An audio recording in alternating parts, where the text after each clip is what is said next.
Bektashi community is Ahmed Kara Hussein. We are honored by the presence of Mr. Hussein Sinan Ulusoy, Mr. Jamaluddin Aydin from Bektaş, Turkey. We are honored by the presence of Mr. Detli Divani from Turkey, who kindly accepted to give us a taste of the music of the mystical Alevi Bektashi music, accompanied by Mr. Alevilik just after the end of this first day of discussions. We are honored by the presence of Mr. Hussein Suleimani from the World Bektashi Center from Albania. We would like to thank all speakers who kindly accepted our invitation. We would like to thank Mr. Evangelos Ereteos, Mr. George Mavromatis and Mrs. Zeynep Turki-Yilmaz. Without them, this symposium would have never taken place. This is the first international symposium with such a theme in Greece, and we are very proud that we could hold it at Mocha Research Center.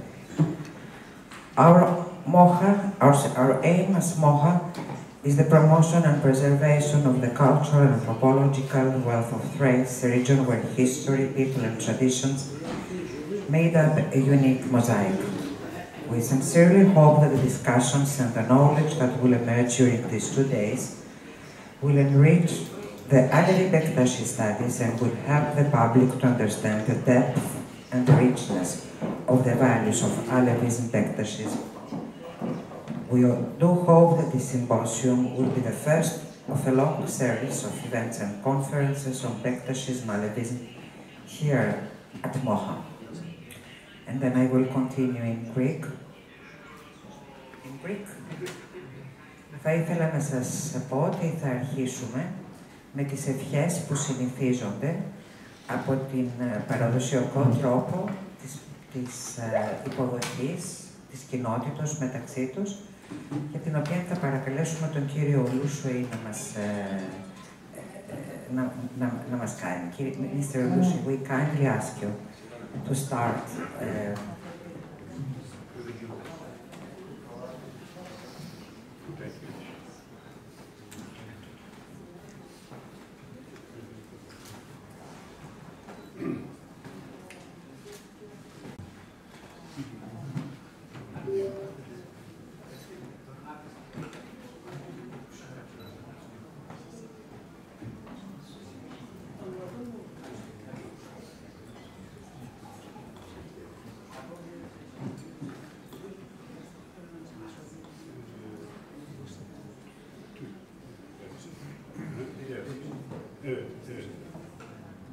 Stop.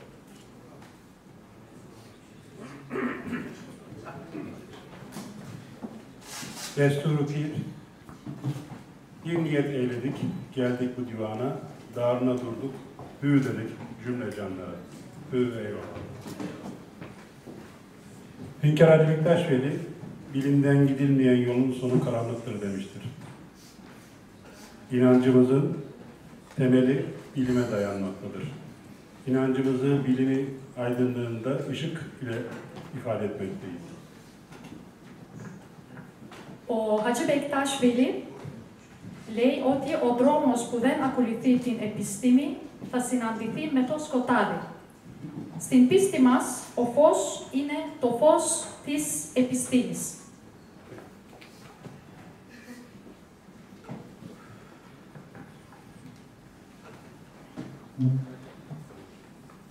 Marifete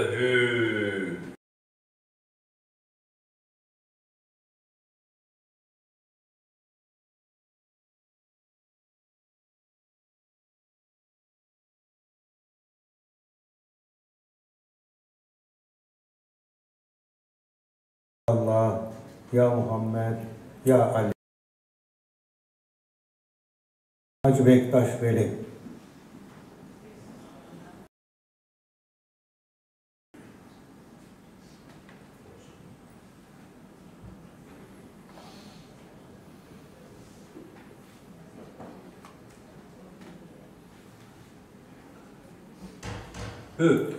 Hü ehli şeriat erenleri.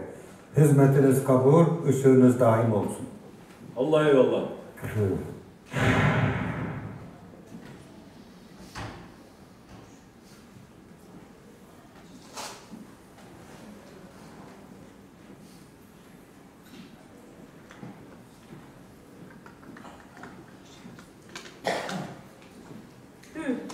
Hü ehli tarikat erenleri, hizmetiniz kabul, ışığınız daim olsun. Allah eyvallah.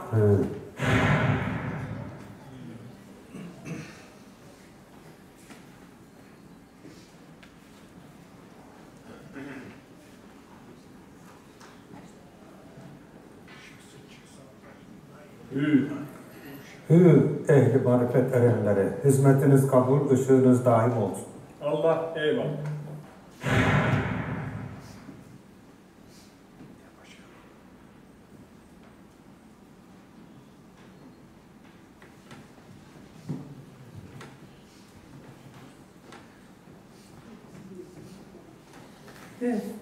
Hü ehli sırrı hakikat ustazları, hizmetiniz kabul, ışığınız daim olsun. Allah eyvallah.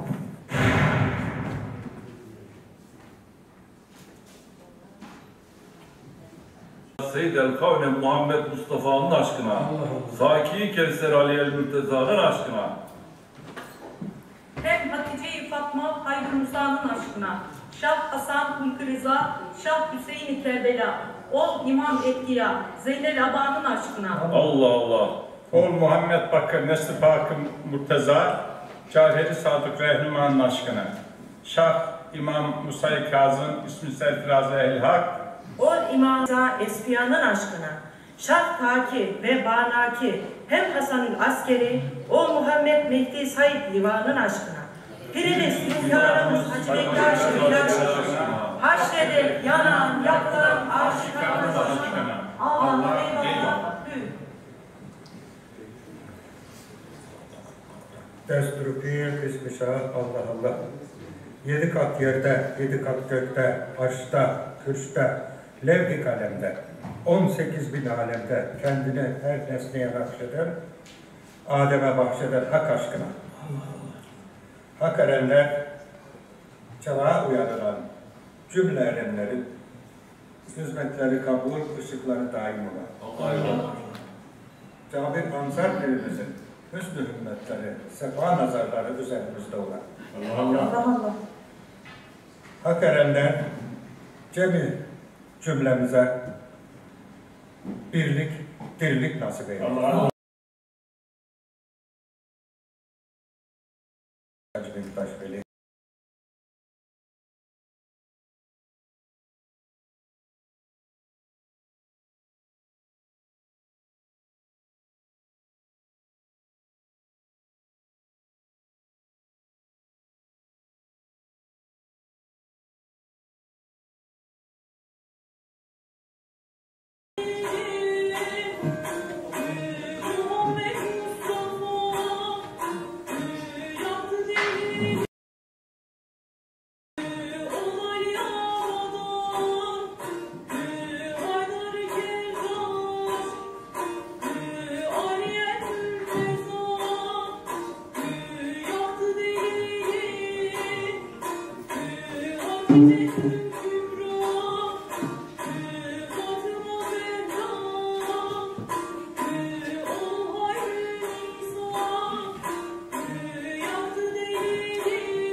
Teşekkürler.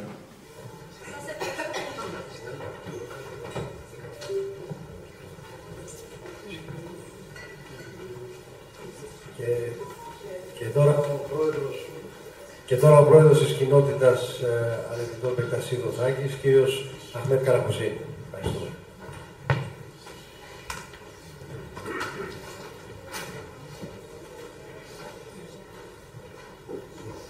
Σας ευχαριστώ. Καλησπέρα σας. Από το Χορασάν στην Ανατολή και από την Ανατολή στα Βαλκάνια είναι το θέμα, το συμπόζιο σήμερα που διοργανώνεται εδώ στο Ιμαρέτ της πανέμορφης Καβάλας, η πόλη που βρισκόμαστε. Καλώς ήρθατε όλοι όσοι ήρθαν από το εξωτερικό στο συμπόζιο αυτό. Ευχαριστώ και την κυρία Άννα Μισεριάν που μας φιλοξενεί σήμερα εδώ. Değerli misafirler, yurt dışından ve yurt içinden buraya teşrif eden herkesi saygıyla selamlıyorum. Hoş geldiniz. Uluslararası sempozyum, Horasan'dan Anadolu'ya ve Anadolu'dan Balkanlara. Ana şeyimiz budur. Alevilik, Bektaşilikle ilgili. Tabi bu Yunanistan ülkemizde ilk defa gerçekleştirilmektedir. Bunu da düzenleyen Sayın Ana Miseryan, gördüğümüz, tanıdık onu hepimiz. Kendisine çok teşekkür ederim böyle bir organizasyon için. Evet. Hocalarımıza da kolaylık diliyorum bundan sonra. Sağ olun, var olun.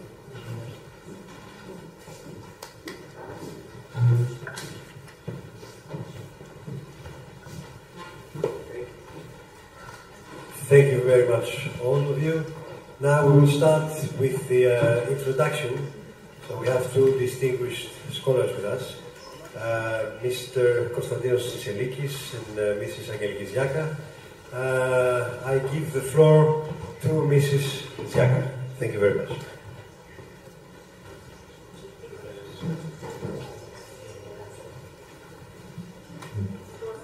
Αρχικώς θα μιλήσω, θα χαιρετήσω στα ελληνικά και μετά υποχρεωτικά θα μιλήσω στα αγγλικά. Είναι μεγάλη η χαρά και η τιμή που αυτό δεν είναι ένα συνέδριο ή ένα συμπόσιο συνηθισμένο, αλλά είναι η καρδιά των κοινοτήτων μαζί μας. Οπότε τα φώτα πρέπει να είναι σε εσάς και όχι σε εμάς. Εμείς να μάθουμε από εσάς. Και υπό αυτή την έννοια είναι μια μεγάλη ευλογία το ότι βρισκόμαστε από κοινού να συζητήσουμε ένα ευρύτερο θέμα, αυτό που είναι του σουφισμού και ένα πολύ ειδικό του μπεκτασισμού αλεβισμού στην περιοχή των Βαλκανίων. Διότι το τοπικό Ισλάμ είναι αυτό το οποίο χρειάζεται πάντοτε να αναδεικνύεται, να κατανοεί κανείς τις αλλαγές του στον χρόνο, όπως και κάθε θρησκεία αλλάζει στον χρόνο, στο πέρασμα του χρόνου, όχι ως προς τα συστατικά της και την καρδιά της, αλλά ως προς τους ανθρώπους, τους φορείς της. Και να δούμε τι μας ενώνει. Γι' αυτό είμαι ιδιαίτερος έτσι ευτυχής που βρίσκομαι μαζί σας. Ευχαριστώ βέβαια το Ερευνητικό Κέντρο ΜΟΧΑ και ιδιαίτερος την κυρία Μιστριγιάν για αυτή την πολύ μεγάλη πρωτοβουλία, που οποία είναι πρωτοφανής για τα ελληνικά δεδομένα. Τον αγαπητό μου συνάδελφο, τον Γιώργο του Μαυρομάτη, ο οποίος είναι στο πεδίο εδώ και πολλά χρόνια, είναι ακούραστος, Βαγγέλη τον Αρεταίο, τον οποίο τον γνώρισα καθοδόν. Και αν νομίζω ότι δύο άνθρωποι καθοδόν μπορούν και περνούν καλά, σημαίνει ότι οι καρδιές τους ταιριάζουν. Οπότε σε ευχαριστώ πάρα πολύ, Βαγγέλη, και όλους τους άλλους βεβαίως που εργαστήκαν για αυτό το συνέδριο. I'm very glad to be with you here today, and I would like to thank, of course, the Research Center, MOHA Research Center, and especially Mrs. Mistrigian, for this welcome and this initiative. It is the first one initiative, at least for Greece, communities, not only from Greece, but also from Albania and Turkey and North Macedonia, probably. Yes. Probably. And also my colleague, Yorgos Mavromatis, who is a pioneer on Bektaşilik studies during many years, and he is next to the communities. And of course, Evangelos Areteos, who were together in the path to know Bektaşism in Albania recently. And from where a friend is coming and is a member of the World Central Bektaşi Center, Hisham Suleimani. So I'm very glad to be with you today. I have prepared, let's say, a very scientific paper, which I will not be seeing you, all you here. But I will try to tell you what I know about Sufism and Bektaşism, not mainly Bektaşism, but mainly about Sufism, since my field of studies is on religion. I am a theologian. I finished the School of Theology here at Aristotle University of Thessaloniki. And after I made long studies on Islam in France, I had the opportunity to live in Jordan, in Syria, the good days in Damascus. And the last, let's say, more than 25 years of my life, I'm going very recently coming and going back to the Middle East, but also in the Balkans, by trying to know the Muslim communities and at the same time to see that these communities are not stable, that to see and to understand the changing realities, and to find what unites us, and also to know what divides us. Since I am a theologian, then I am studying explicitly Islam.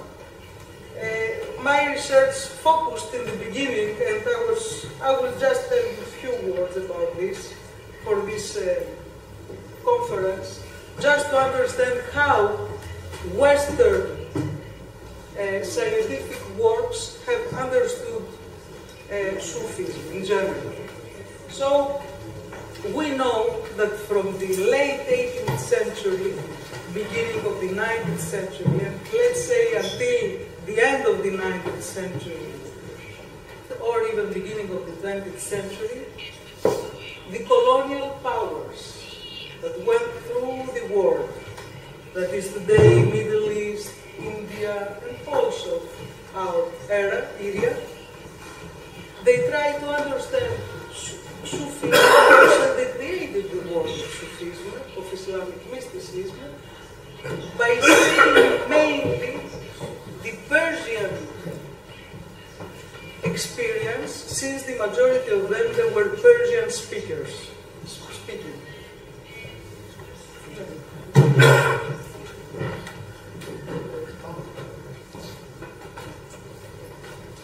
And so from this time arrives a lot of, let's say, statues of well-known travelers and at the same time colonels, but also theologians, that they have tried to understand Sufism in the eyes mainly of Persian experience, and by trying to understand Islam, but with a way that does not satisfact today the Muslim scholars. So there is a big discussion about what is Sufism and what these Western scholars have seen and have understood about Sufism. Later, in the beginning of the 20th century, more precise works have been done by Western scholarship about Sufism, and these are the works of Reinhold Nicholson, Vensing, Nyberg, Lamens, Margaret Smith, Thor Andre, and Asim Palacios. And these people, they went deeper, they found the manuscripts, they found the poetry, and they tried to understand how within Islamic mysticism vocabulary of Islamic mysticism and which are, let's say, the similarities with Christianity, the Hellenistic world, and mainly the Neoplatonic milieu, where the first, let's say, all the religions of the first millennium, and also Islam, were incorporated and also at the same time have created their own identity. Okay.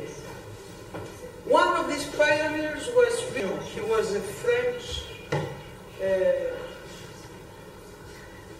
priest, and he dedicated his whole his life to the conversation of Christianity with Islam, and also he gave us the essay sur les origines, his main book on Al-Halaj, father. And he gave us an essay on the origins of the technical language of Islamic mysticism. After him, another scholar, Arbery, who saw in Sufism an expression of the universal mysticism, went further. And today, we have a lot of new people that all the new, after let's say, after the middle of the 20th century until our days, that they are in the field of Sufism, and they try to understand what Sufism is in its diversity.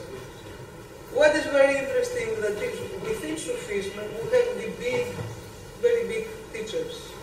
One of them that we know very well here in Greece, of course, is Bektaşilik and the Bektaşi community, but also other big Sufi teachers, or Babas, or Sayyid, like Maulana Jalaluddin Rumi. And they used to be also the Mevlevi order in the region, but not only here, but also in Thessaloniki, and other tariqas. And tariqas also more related to the Sunni and late Ottoman Empire, like the Naqshbandi and the Halveti and others. But today, very few of these communities are alive, and at the same time are connected with the rest of the Muslim community, that in their majority there are Sunnis. This community for Greece, but also for the other Balkan countries, is mainly the Bektashi Alevi community, or Bektashi alone, and you will tell us about the double use of the word. And of course, in Kosovo, we have also the Rifai communities, they're still strong, and they still implement their practices. And because Mr. Arteos tells me that I am already at the end of my speech, 3 minutes, I will dedicate these 3 minutes to the poetry. I think it's the best thing. We learn, even from our schools, in the lesson of religion, when we refer to Islam, even when I was young, and this is very good, we learn the words of Rabia al-Gawiyya, the first, let's say, lady that she was a mystic at that time. And she was a Mali, Rabia al-Gawiyya. That she said, "Oh my Lord, the stars shine and people's eyes are closed. The kings have closed the doors, and each lover is alone with her love. And I am here alone with you." And this is the love, the expression of love towards God. And of course, with Maulana Jalaluddin Rumi, that he is looking for the friend, he is looking for his friend, he is looking for God, he is looking for Allah. And when he is starting to understand that Allah is inside him, he does not differentiate between I and you.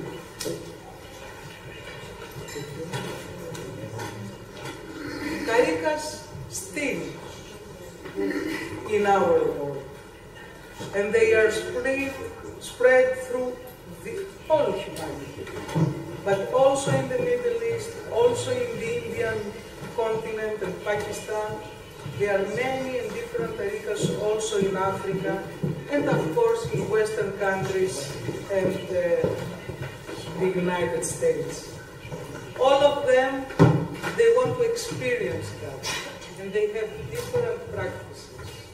At the same time, the core of the Muslim, let's say, faith is within these tariqas, that is the Tawheed, that God is one. But the veneration and the practices can differ, and also women presentation within the tariqas can differ. There are tariqas that are very friendly toward women, and there is no any discrimination, and other tariqas that are explicitly for men. But we will learn, thanks to this symposium, about the Bektaşilik, and I am very glad that you are here to listen from me, and I think this will be the path for the future. When the scientists will start working with the communities, and they will try to understand the experience of the community, and to give it also to the, let's say, to the academic communities, and to be a mutual understanding and a mutual research. By learning from the other, both sides learn.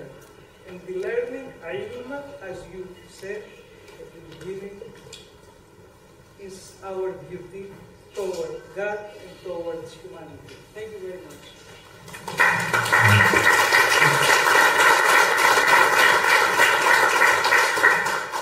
Thank you very much, dear Angeliki.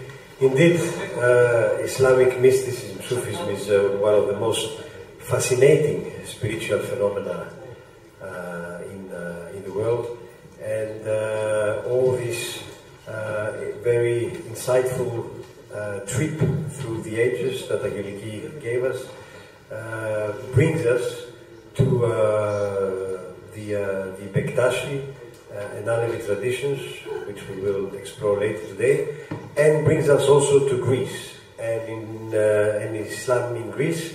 And I will give the floor to Konstantinos, who will tell us about all that. Thank you very much.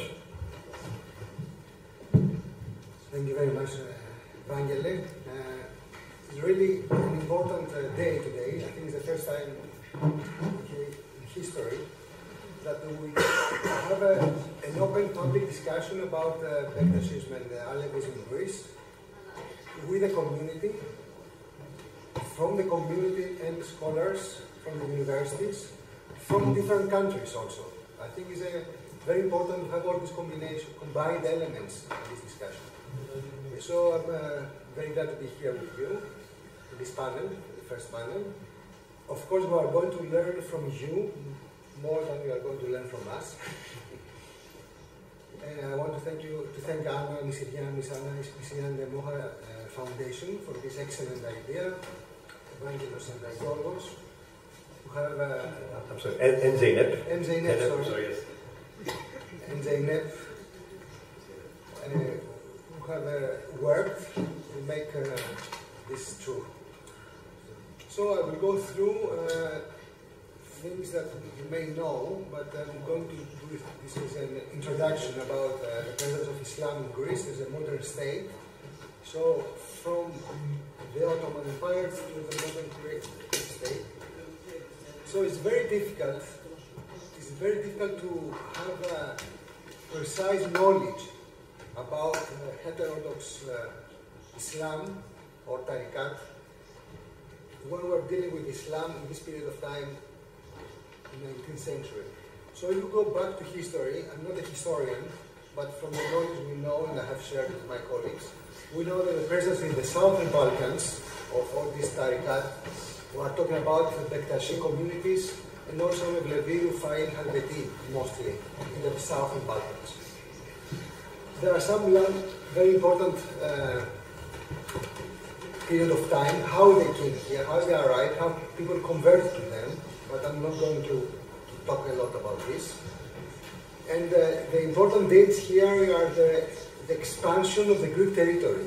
So 1881, 1913, 1923, So all this expansion of the Greek territory, so the change of the territory makes the Ottoman Empire less territory and the Greek state bigger. So once it was bigger, immediately we have new citizens. And these new citizens were more and more Muslims as a percentage. So together with the Sunni, we have a lot of tariqat. But we don't know a lot. It's important to know because the sources and the material we know are not talking about them, but the Greek state and the Greek sources talk about Muslims. But even the Greeks didn't know exactly what are these Muslims. And this is one important element. So, what was the position of the Muslims in Greece as Greek citizens? The important element here, and this is not only applicable to Greece, but to other Christian states in the Balkans, like Bulgaria, Yugoslavia, Romania, is that they have used the legacy of the Ottoman millet in a reverse situation where they preserved the community structures, like the protection of the personal status, so the Sharia law as far as family and inheritance law is concerned. The Mufti becomes Qadi, and this is important in all Balkan states. We have community schools, as they were before, and we have the Vakuf, the foundations, so community properties. In each of these dates, so 1881, 1913, 1923, we have a legal framework. So we have a protection as a minority. So the millet is transformed into a minority. And as you know, by the end of the First World War, we have the League of Nations that establishes and elaborates a uniform, more or less, minority protection all over Europe and even in Iraq. It's the only exception outside Europe. So we have this, for the first time, the use of the term minority protection. And in this context, we have the minority protection over Muslims in Greece. Here we have a paradox. When we are talking about minority protection, at the same time, in the end of the Greek-Turkish War, we have the elimination of the minorities in both Greece and Turkey through the notorious population exchange, which was mandatory. So they didn't ask people, if you want to go to your king state, go, but you have to go, and this was very important. With one exception, as we know very well, Thrace, Thracia, and the Muslims of Epirus, the Albanian-speaking Muslims in Greece. Here, in this map, you can see where you have these small numbers. The small numbers represent the communities, the Muslim communities. Of course, you know where's Thrace, so we have the communities there. And the rest of Greece, they have been eliminated through the population exchange. And the Dodecanese Islands, Rhodos and Kos, are two communities that were as a new territorial annexation after 1947. So where we can locate here Bektashi or other communities before the population exchange? As far as we know from the sources, of course we know Thrace, who's still alive, but they were much more extended in Komotini and maybe in Xanthi and in other villages. Thessaloniki, we know there were more than 15 tekes, and we have a representation of all tariqat, like Mevlevi, even Murufai, Bektashi, and Halveti in Thessaloniki. We have in other cities like Ceres, Drama, we know, and in Epirus. And last, in Crete we have a lot. in Thessalia, we have in the border here with Macedonia in Tempe and Irene in Pharsala, and in Katerini in Macedonia, in Macedonia also. In Konitsa, in Epirus, in Yanina, we are going to see some examples. So after the population exchange, there is no one left but in Thrace, in Epirus for 30 years only, and in Irene and Katerini. So there are small communities left, or because there were Muslims of Thrace, or because there were Albanian-speaking Muslims. So, through my research, and the key element here is the transition. So we have different transitions from the dominant millet during the Ottoman period to the minority protection in the modern state, the Greek state. So we have the transition from a multi-ethnic empire to a nation state is absolutely different. The configuration, the position through citizenship, and this is very important again to understand that what was important before was the loyalty to the Sultan. Here we have the link as a citizen to the state. And then eventually the protection of someone because of the religion, which is Islam. So here we have invisibility of the tariqat.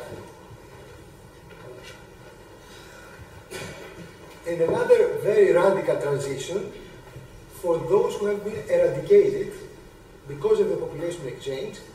So we don't have at all presence on territory. So because of the population exchange. So all communities, Sunni and different tariqat, are not anymore existent. So what they faced within 10 or 20 years was so radical for their lives of the communities from 1913 to 1920 to 24.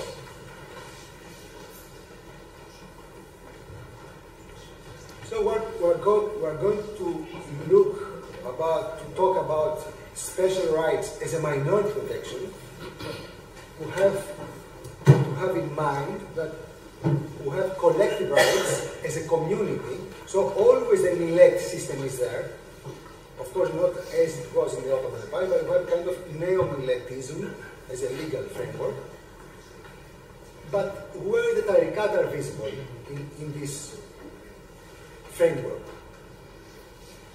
Throughout my research, and the colleagues we know and we share our information, is that we have very little information about this. Especially when we are talking about the pre-population exchange period of time. So these 10 years, 1913, 1923, and I can just read to you some small elements. There's no theory behind this because it's very difficult, but just to see how there's a presence through the archives of this tariqat. So, in 1922, when Seyfuddin Mullah Effendi, the former mufti of Lefsistan, so today's Neapoli in Kozani, was hired as a teacher at a community school in a village. It was described by the Greek agent there as a fanatic Muslim acting against anything Greek or Bektashi, meaning that there was a confrontation between the Greeks and Bektashi from one side and the others, the other side. We're talking about 1922. You may imagine something today's, but this is the political issue of this. Just as regards the presence, in 1920, the Muslim community of Hania, a city in Crete, was granted by the state a loan to repair a teke. So the teke was alive, there was a community. In 1922, a year before the population change, the Baba of the Teke Juma of Thessaloniki transferred the vakuf of the teke to the Muslim community of Thessaloniki, and he was granted a salary as a livelihood. So we see here a transaction. So the Sunni community, which is recognized by the state, absorbs a small Bektashi community of Thessaloniki, one of these. A contrary case, again in Thessaloniki, in 1919, the Sheikh Esfer, head of the Mevlevi Teke of Thessaloniki, appeared against the decision taken by the Mufti of Thessaloniki for placing the management of the Teke under the Mufti's direct control.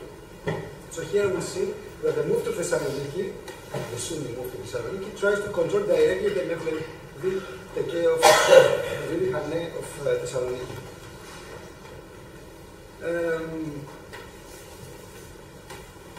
So there are other about some data about trades, that there were two tekes.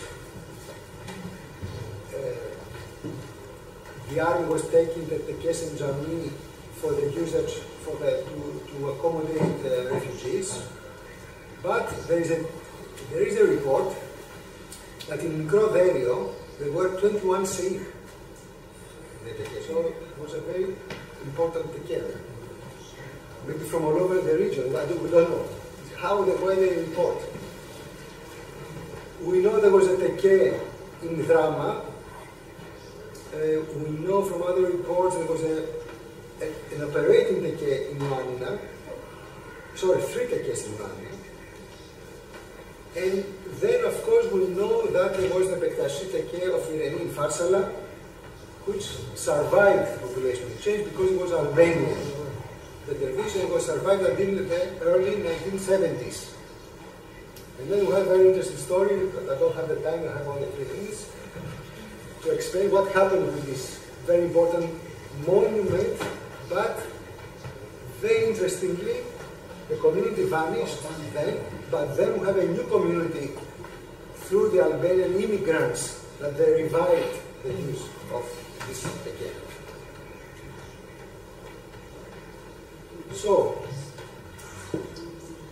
here we have this triangle that to have the Greek state, Greek institutions, they have the Muslim as one minority, and then we have the Tariqat as a minority, within the minority which are invisible to the eyes, institutional eyes of the state. Okay. These I would need time to explain. The 3 regions in Europe, because we would like to place our discussion what happens in this post-Ottoman region, that of course when we are talking about Greece, I'm pretty sure that is valid for Bulgaria, the states, the Christian states like Serbia, Montenegro and others, and North Macedonia. But when talking about Islam, the Tariqat, we have to see the picture about Eastern Europe and Western Europe. And the main conclusion here is that we have faced asymmetric schemes of legal and political contact between the Greek state, the Sunni community as a majority, and the small communities of the different tariqat. The Vakuf was the only one institution that came much with a small entity. So one teke could be one Vakuf, one Mutadeni. So it's the only institution that can be used in favor of the community. And I would like just to finish. Here we have a political and ideological antagonism between the community of citizens, because all are citizens of the state. We have the community of the nation, so which nation you belong, to the Greek, Turkish, or whatever, sometimes, and the community within Islam. So we have 3 different levels of antagonism and coexistence. And I think here I'm finishing, and thank you very much. Thank you very much, Konstantinos, for this.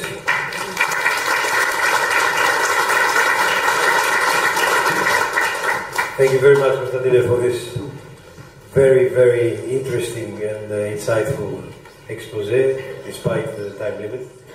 Now I would like to give the floor to...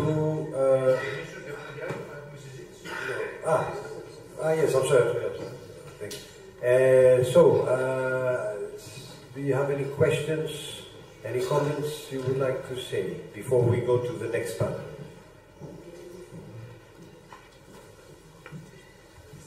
Αν έχει κάποια ερώτηση, θέλει να πει κάτι σχετικά με αυτά που ακούσαμε, μπορεί να ζητήσει το μικρόφωνο.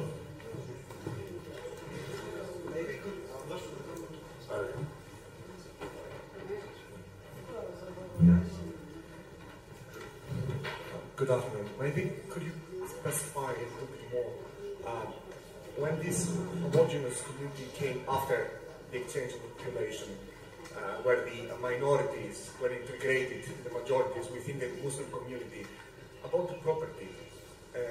When in some cases you mentioned that the property was transferred either by force or by the communities themselves to the majority, the Orthodox Islam.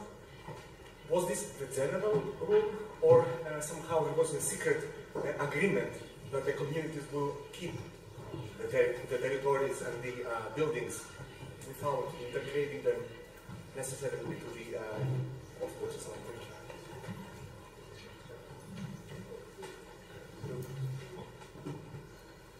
When the population exchange was carried out in 1923, all properties, private or community properties, were nationalized, so passed to the state. But we had some exceptions. Of course, Thrace was an entity that the state didn't touch. Okay, there's one important case like the mosque of Dimotiko, but anyway, it's another case. But then we had the second exemption, like the Albanian-speaking communities. But by the end of the German occupation, they were expelled, all of them, by violence to Albania. So the question is valid for them. What happened to this community and the Teke, because there were Bektaşilik Teke, like in Konica. What happened to them?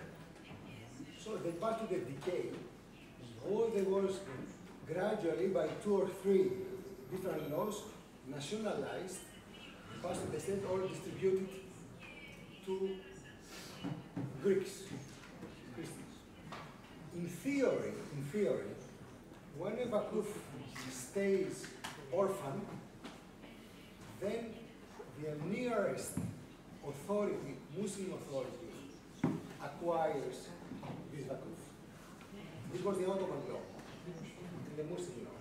So in theory, it should be that the Mufti office of Komodini, because it was the #1, could have acquired properties of the remained orphan Vakuf, especially of religious character, not the houses. And what happened with the Albanian Teke of Farsalan, which is the most important, or with the Teke of Katerini, which was belonged under the Mediterranean of the family of Hassan Bektaş.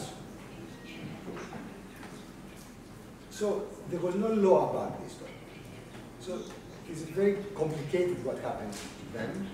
It's still, I don't know if you are familiar with Torbali Sultan Teke in Irani. So maybe we'll have the time to talk later. Yes. It's a very big and legal political story around. This was interesting. Thank you very much. There are many questions related to your question. How for example, the Alkuf that belongs to these communities, how they have been assumed also by the Sunni majority. But at the same time, why some of these tariqas, they have been completely lost. For example, we know that until the 60s, there were healthy families, also in needs of Mevlevis. Even in Thessaloniki, some of them they were in Thracia, and some of them they were even south of Greece. But after they have been completely lost. So we have to look also to the policies. And what is very difficult today, what also Mr. Tsitselikis said, Dr. Tsitselikis, is that we don't have a lot of documentation for many different reasons. And we know, for example, that in this region of Thracia, there used to exist a lot of tekes. Today only one teke remains, the teke of Rusa. But we cannot identify to whom these tekes belong. In the first writings, like Zagini's writing, the majority of the tekes for him were belonging to the Bektashi community. But this is without documentation. So I don't know today how much we can learn, and we have to look also to the Ottoman archives and other archives, but still a lot to discover for the old days and for today. Thank you very much. Thank you. Any more questions? Καμία άλλη ερώτηση? Ωραία. Παρακαλώ.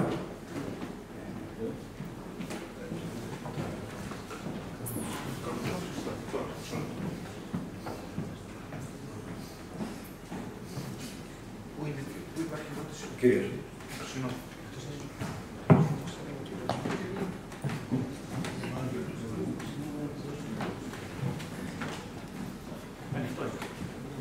Στα ελληνικά θα την κάνω την ερώτηση. Γιατί πιστεύετε ότι οι μουφτίδες δεν ασχολήθηκαν με τις περιουσίες των Αλεβιτών? Είμαστε μια θρησκευτική κοινότητα Αλεβιτών. Από ό,τι είπατε κι εσείς, υπάρχουν πολλοί τεκέδες, γενικά στην Θράκη, αλλά όχι μόνο στη Θράκη και στην Ελλάδα. Και οι τρεις μουφτίδες που σήμερα γνωρίζουμε, της Ξάνθης, της Κομοτίνης και τον νομό Εύρο, δεν ασχολήθηκαν καθόλου με τις περιουσίες των Αλεβιτών. Εκτός Θράκης λέτε? Εντός Θράκης. Εντός Θράκης, γιατί δεν ασχολήθηκαν και οι περιουσίες που πήγαν στο κράτος, αν μπορούμε κάποια στιγμή να διεκδικήσουμε τα δικαιώματά μας και να πάρουμε αυτές τις περιουσίες πίσω. Και επίσης, ο τεκές δεν είναι ένας, είναι δύο στον Εύρο, είναι της Ρούσας και του Μικρού Δέριου. Ευχαριστώ πολύ.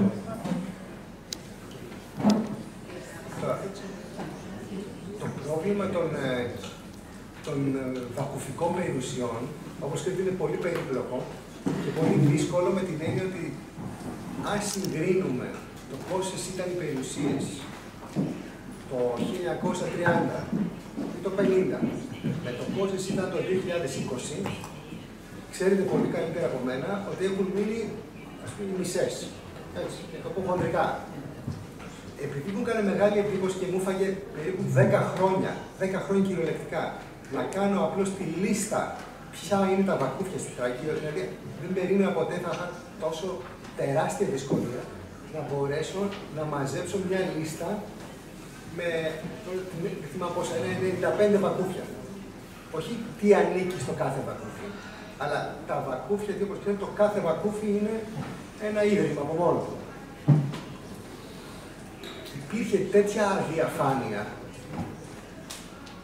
Εδώ σκεφτείτε λίγο να αφήσεις κάτι λάσκαρα στο δημόσιο, τι γίνεται. Τέτοια αδιαφάνεια εσωτερικά και στις κοινότητες και σε όλο αυτό το πολιτικό πρόβλημα που έγινε με τις βακουφικές επιτροπές που δεν εκλέγονται από το 1964. Θέλω να το πούμε αυτό. Και με την ιστορία και τις περιπέτειες των μουφτίδων, ξέρουμε για παράδειγμα ότι στην Ξάνθη καταπουλήθηκαν πάρα πολύ εύκολα βακουφικά κτήματα στη δεκαετία του 70 και χάθηκαν πάρα πολλά βακουφικά. Τώρα, δεν ξέρω αν ειδικά για τα λεβίτικα βακούφια της αυτά που ανήκουν στους 2 ή 3 τεκέδες ή τους παλιούς, γιατί άλλο ερώτημα είναι τι γίνεται με αυτούς τους τεκέδες που είναι ορφανοί πλέον, χωρίς κοινότητα, στο Σέλερο, πώς, στην Ξάνθη. Αυτό είναι ένα άλλο πολύ ενδιαφέρον ερώτημα. Απορροφήθηκαν προφανώς και δεν ξέρω αν έχουν γραμμένα ακίνητα στο όνομά τους. Αλλιώς ανήκουν στην αρχαιολογική υπηρεσία πλέον ως προς τη διατήρηση των. Έτσι, άρα θέλει πολλή έρευνα. Εγώ έφτασα την έρευνα όσο εκεί που μπορούσα. Ξέρω ότι έγιναν πάρα πολλά πράγματα περίεργα. Θέλει όμως και μια κινητοποίηση των κοινοτήτων να διεκδικήσουν, όπως είπατε στο τέλος, όπως θα διεκδικούσατε ένα χαμένο χωράφι δικό σας. Αν υπάρχουν τίτλοι, έτσι, είναι τα γνωστά νομικά ζητήματα για να μπορέσετε να διεκδικήσετε τα κίνητα που ανήκουν σε ένα αλεβίτικο βακουφικό πνεύμα.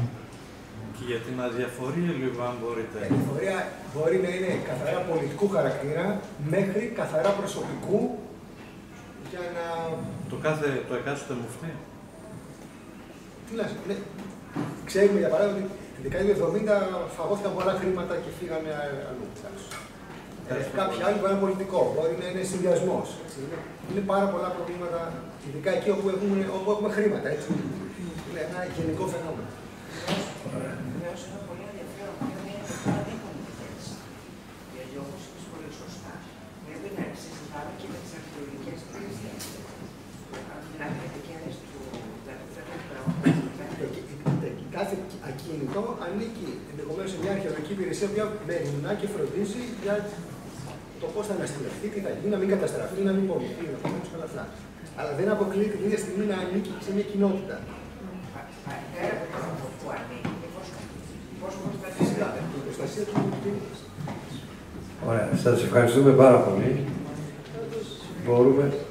Ναι, βέβαια, συγγνώμη. Πάντως νομίζω, κύριε Πυρελή, ότι τα τελευταία χρόνια υπάρχουν καλύτερες επικοινωνίες και με τις κοινότητες και με τους μουφτίδες. Δεν υπάρχουν τόσο μεγάλοι ανταγωνισμοί όσο υπήρχαν παλαιότερα, εσείς το ξέρετε καλύτερα από μένα βέβαια. Αλλά ότι ακριβώς προς αυτή την κατεύθυνση χρειάζεται επικοινωνία. Και αυτό είναι που το χρειαζόμαστε όλοι, τη διαρκή επικοινωνία και πολλές φορές αδιαμεσολάβητη επικοινωνία. Αυτή είναι πάντοτε προς όφελος των κοινοτήτων μέσα στην ποικιλία τους. Σας ευχαριστώ πολύ. Ωραία. Ευχαριστούμε πολύ. Τώρα θα περάσουμε στο πρώτο πάνελ του συμποσίου. Θα καλέσω τον Γιώργο Παπαδομάντα. I will go to the second, the first panel of our symposium. I would like to invite to the floor Yorgos Mavromatis and Zeynep Aydoğan. And we will also have with us Mr. Isaac Yildirim and Mr. Heath Laurie through Zoom. Thank you very much.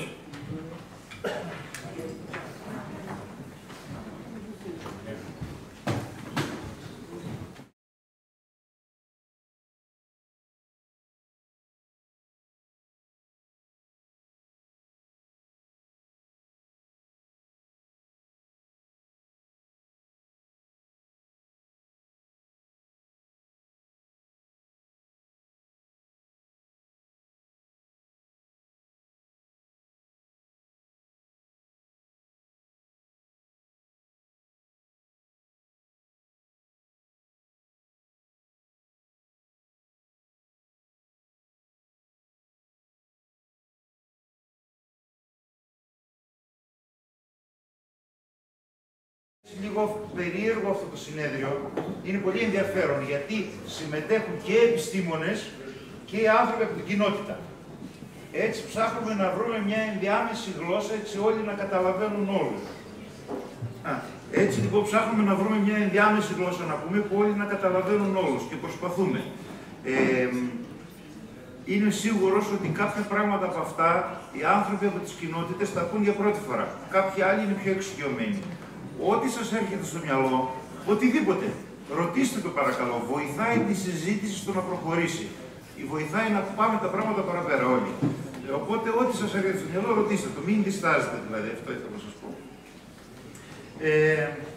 Προχωράμε λοιπόν στο δεύτερο, μάλλον στο πρώτο πάνελ, γιατί αυτό ήταν μια εισαγωγή. So we move on to our first panel because till this time it was our introduction to our symposium. The title of the panel is historical and religious origin of the Alevism Bektaşism. Many people, especially the people in the community, know their history. But the history of the community is the history of the community. We have the history of the whole perception of the tariqat, which is known actually only by the scholars. Every community knows a limited approach of the history, and there are communities who do not communicate among them. People from Bulgaria, I don't think that they communicate with people in Albania and the people in Abdal Musateke down there. But all of the people belong in the same narrative, in the same discussion regarding Alevism and Bektaşism. So, we are happy here to have Rizal Yildirim, who unfortunately were not able to come here, and we are trying to connect. Are we connected? No. We were. And give 1 second. Okay.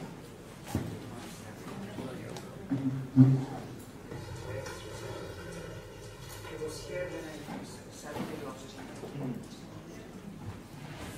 Do you want to continue?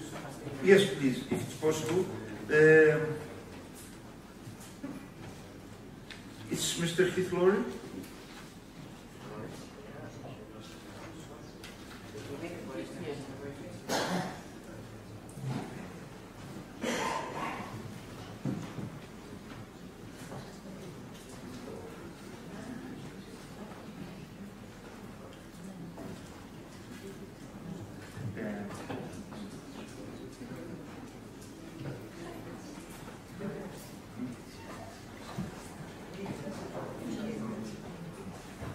Yes.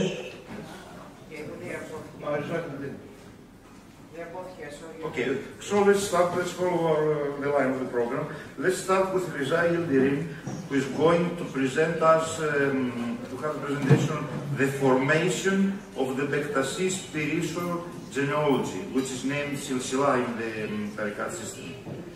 A revisionist look at the formative period of the Bektaşi history. Dear Riza Yildirim, the floor is yours. Hello. Can you see me and hear me? Yes, you can see and hear you, but just a minute, we need to standardize something. Okay? Because I don't see you. Okay. You don't see us, yes, because the camera is on our computer and you just hear us, yes?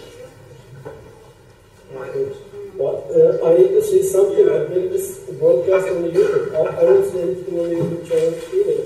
Sorry, okay. Just I see it. Right. Just a minute. But are you going to show me myself or are you going to show the audience? Okay. I can see you, we can see you, you are projected in the screen. So all the people can watch. I don't hear you now.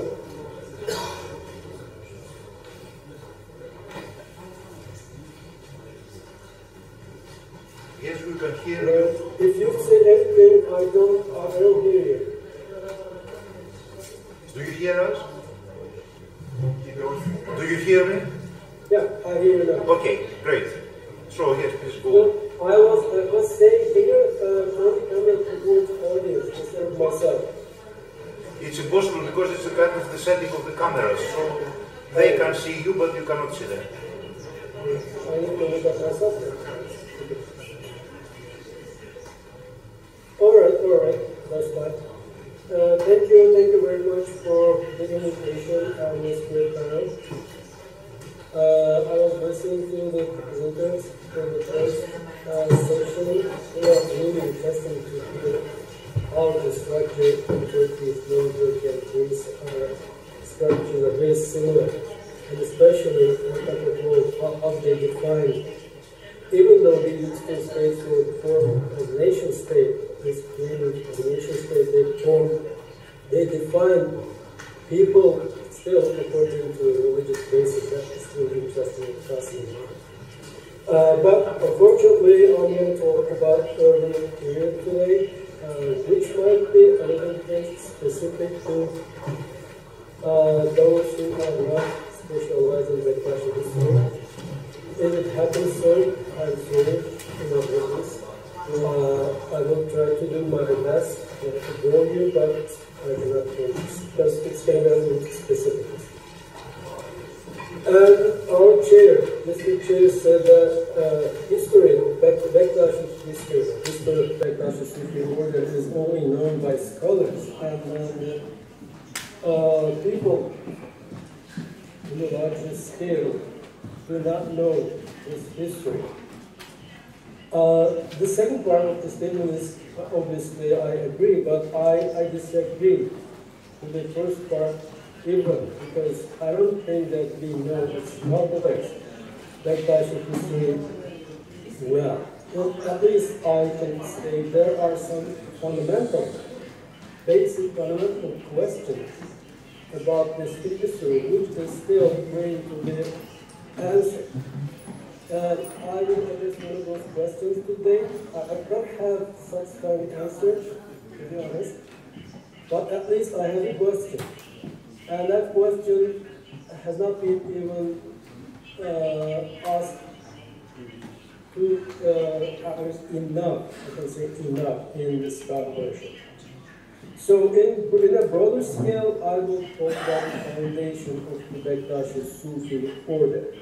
That is Sufi order, which means the transformation of the mystic or cultic tradition around the name of Hacı Bektaş Veli into an institutionalized Sufi order during the late 15th and early 16th century. So my major question has been in my research and now today still is how this transformation happened. So what is a Sufi order and what is the process of founding a Sufi order? Let's start with these basic questions. So in the literature, since the beginning of the century, the 20th century, since the inception of the scholarly studies on Bektashi history and religious tradition, there is this shabloon accepted by almost everyone that Bektashism has started as a occultic mystic movement around the name of Hacı Bektaş. Whether Hacı Bektaş Veli himself was an influential person or not during his time, but after his time, we know that among the various circles in Balkan and Anatolia, his name became so popular and then there appeared a cult around his name. But that was a mystical tradition which cannot be called a Sufi order. Later on, towards the end of the 15th century, that Sufi tradition turned into a Sufi order, a process which carried by Balkan. So that is known in the scholarship so far. And everybody, almost everyone accepts this shabloon. I personally also subscribe to this framework. But that's all. We don't know much about this process. So how did this happen? First of all, who was Balkan Sultan? What do we know about the Balkan Sultan? So he is very important in this history, obviously. He is accepted as the second founder. He is Sari in the Bektashi tradition, which is quite correct. Because the major proof for this is if you look at the complex, Hacı Bektaş complex in Hacı Bektaş town today, you see the biggest home, of course, belongs to Hacı Bektaş Veli himself, the founder, enormous founder of the order, and then the second one after him belongs to Balkan Sultan. That alone shows how important Balkan Sultan is in this Sufi tradition. But who was Balkan Sultan? We know so little about this person. Actually, we know so little about Bektashi history at all. And I believe the major reason for this is the destruction of Bektashi sources behind the closure of Janissary quotes on the Bektashi Sufi order in 1826. So we should have many more sources about Bektashi, because Bektashi Sufi order was very much integrated in the Ottoman system. So I would dare to say that Bektashi Sufi order was actually a kind of semi-official institution in the Ottoman regime. So it was so Ottoman.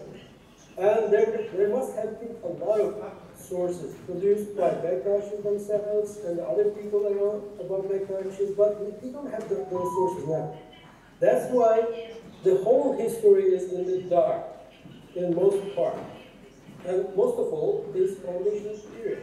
So again, the major question is, what should we understand from the concept of foundation of a Sufi order? What happened during this period? For Balum Sultan, I found an archival document which really proves that that person actually lived and it was important, and I published this in my book Bektaşilik brochure, so I will not go into details of that, Balum Sultan. But let me just recapture the major questions. So when we talk about the Sufi order, we are talking about an institution. That's very important to understand. We are talking about an institution. And what are the major primary principles, offices, personalities, ideas that hold this institution? There are several, but one of the most important among them is a genealogy, a spiritual genealogy. If you are talking an institutionalized Sufi order, you have to have a Sufi genealogy, because the whole theory of knowledge, Sufi knowledge, based on this concept of genealogy. They believe in that there is a hidden knowledge which is much more related to the heart than brain, and that knowledge can be attained only through attaching yourself to a person who has this knowledge. And that connects a lineage from master to disciple.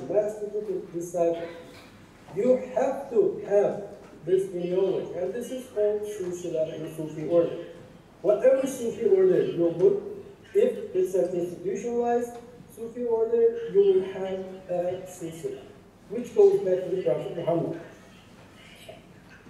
So we have a Sufi silsila for Bektashis as well. But in the literature, that has not been even attracted attention. So we didn't even pay attention whether those people have a silsila or not, and if they have, what is the silsila and how did they appear? Because these silsilas are mostly construction. They are constructed backwards when the Sufi order is established. And it was the case in Bektashi Sufi order as well. That's why it's so prominent. So I have been struggling with developing and reconstructing a Sufi genealogy, silsila Bektashi Sufi order, and I cannot reach any conclusion yet because there are different claims which compete and conflict each other. Now that's normal because you need silsila whenever you establish a Sufi order. In the Bektashi case, when the cultic tradition around Hacı Bektaş Veli turned into a Sufi order during the late 15th and 16th century, the first thing they did was to create a Sufi genealogy for this order. And there are some unique aspects of Bektashi Sufi order. As a starter, this is a Sufi order. It's not just like other Sufi orders. But this Sufi order has some unique aspects which we don't see in other Sufi orders. What are those unique aspects? One is Bektashi Sufi order is probably in the whole Islamic world, entire Islamic world. Probably it is the one which is considered, or which harbor more heterodox, as it's called, which is a problem of term in Alevi and Bektaşilik studies, but Alevi heterodox elements. So that's one aspect. Bektaşi Sufi order harbors much more heterodox elements when you compare with the other Sufi orders, like Qadiri, Alvati, Naqshbandi especially. But they also have some so-called heterodox elements. Bektaşis have much more. Another unique aspect, and which is, I believe, really we see in Bektashi Sufi order. I don't recall any other Sufi order which has the same structure. And that is dual lineage within the Sufi order, a dual structure. From the very early period, by the inception of Sufi order itself, during the time of Holy Sultan, Bektashi Sufi order was established on two parallel lineages. That's very interesting. On the one hand, you have a Chalabi family. This is a family that claims to be descendants of Hacı Bektaş Veli himself, and they have a lineage. That lineage has both biological and spiritual qualities, attributes. And there's another lineage, which is the Baba silsile. After Balı Sultan, there's a parallel silsile in the Bektaşi order, which belongs to Dede Baba. And within the order itself, we see the new structure, which is very, very interesting. But the main silsile of the Bektaşi Sufi order has been accepted by the Ottoman authorities, and out of the world was the silsile of Çelebi family. It was not the Dede Baba silsile. So that's why I'm going to focus on that silsile today. If we look at our sources, so what sources do we have for the foundation period of Bektaşi Sufi order, and especially for Bektaşi system? First, we have official genealogy, Sufi, spiritual and also biological genealogies, which are recorded in the official ijazetnames, spiritual diplomas, the diploma of authority given to people, other people, sheikhs, Sufi leaders, by the Bektashi authorities, especially in the South of Bektash. So we have a bunch of those ijazetnames. Interestingly, again, that's a very official document, official to the Sufi order. And I believe there was a kind of office in the complex there, and they were producing those documents according to certain formal structures. But unfortunately, we don't have documents preserved in the order complex itself, because again, their sources are just destructive. But we have, luckily, individual documents preserved by Alevi Dedes, who were given those documents by the Bektashi Center, especially during the 18th century. That's important because this had been produced from the period before the shutdown of the Bektashi Sufi order. So that period is another period in the Bektashi history. They have to be very careful when you use sources from that period. So, first thing is that we have those official ones. And then we have Babayan sources. In the 19th century, Bektashis who were affiliated to Babayan branch, the Baba branch, because the Çelebi family was just disbanded and banned from Sufi activities. So the Babayans and Dede Babas and Babas became the major figures in the Bektashi world. And they had some intellectuals, and some of those intellectuals wrote books in the 19th century and early 20th century. And in those books, we see another discourse about the foundation period of the Bektashi Sufi order, and of course we see another version of the silsila. And then we have a third group. Actually, that's one book, Cemalettin Çelebi's book Müdafaa. This person was competing with the Babagantu during the early 20th century, and he was trying to get back to the privileges of the Çelebi family. And within this polemic, he has written that book, and that book we see another version of the silsila. And most importantly, and this happened after I published the book, Bektaşilik literature, I found another document in the archive which is dated 1488. This document is authorizing Sufi the shape position of Mahmud Çelebi. I'm going to talk about this person as very important pivotal person in the foundation of the order. And there we see another version of silsila. So by the silsila, by the way, I have to say that after this Mahmud Çelebi downward towards the end of until the end of the Sufi order, this silsila is found. You see the same names everywhere. The problem begins during the formative period. Begins by this Mahmud Çelebi. So that the earlier version is different from all of these four groups of sources. Why this is happening? That's normal because everybody, everything has a claim of legitimacy, and they're trying to base legitimacy on their own understanding of Bektashi history, and they have their own understanding of own genealogy. Historically, though, the earliest person I could establish in the Bektashi history, which has a place in this genealogy, is Mahmud Çelebi, and also who is a contemporary of Balun Sultan. Actually, I have already published in the book and claimed that Balun Sultan and Mahmud Çelebi were very close to each other. Actually, I believe that Balun Çelebi married a sister of this Mahmud. Balun Sultan married a sister of this Mahmud Çelebi.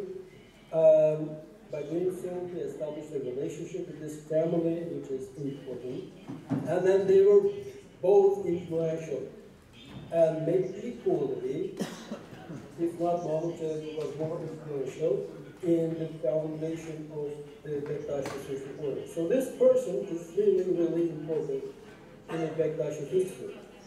And we have several references to this person in both archival sources and narrative sources. For example, Aşık Paşazade explicitly mentioned about his name and says he was the Khalifa of Hacı Bektaş at the time, and he had disciples. So he was a sheikh then. And also he descended from Hacı Bektaş brothers. So we have this information in Aşık Paşazade from the late 15th century. Again, Atmamur Velayetnamesi explicitly mentions this person in the same as the Khalifa of Hacı Bektaş, and who holds dervishes, disciples, etc. So we know that Mahmud Çelebi was the head of the family, Çelebi family, which was already established as the descendant of Hacı Bektaş Veli at the time, and then they were holding the Vakf incomes of Hacı Bektaş Tekke and related texts. So there is a whole history behind it. I cannot go into details. Before this... Sorry for interrupting, dear Riza. We have some 3 or 5 minutes, so please, if we can conclude it. I felt this, yes. Okay, so those who are interested in details, I would just suggest to go read the book, and in the rest, a couple of minutes, I will just talk about this document. That new document, which does not exist in the book, states, again, it is dated in 1488, and it's a kind of approval of his position as the head of Çelebi family, as the Sheikh of Bektaşilik, and as the descendant of Hacı Bektaş Veli. And in that document, his ancestors are listed up until Hacı Bektaş Veli himself, and then Hacı Bektaş Veli's own spiritual genealogy.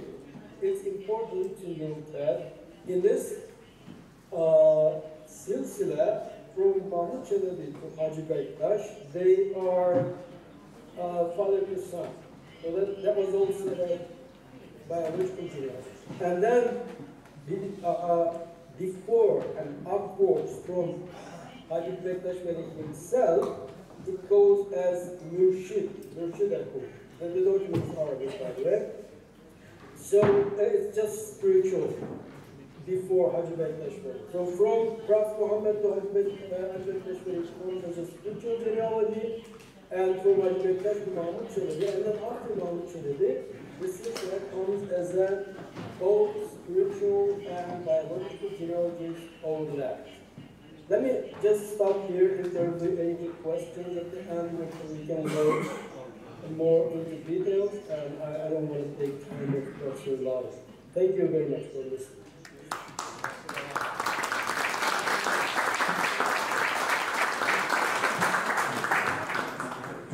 Thank you very much, dear Reza.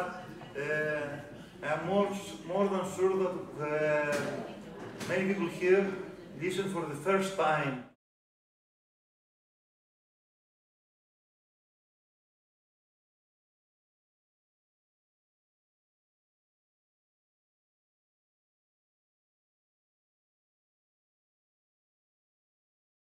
Certain relationship with administration, and this caused the necessity of inventing for the social sciences this silsila.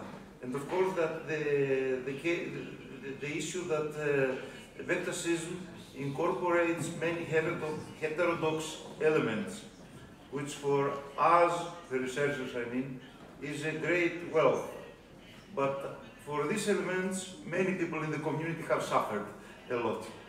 Anyway, I know.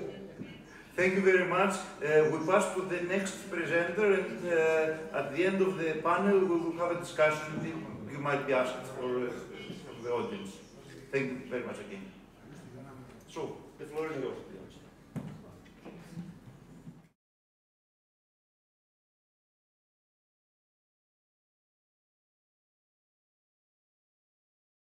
It's better to come here in order to the camera.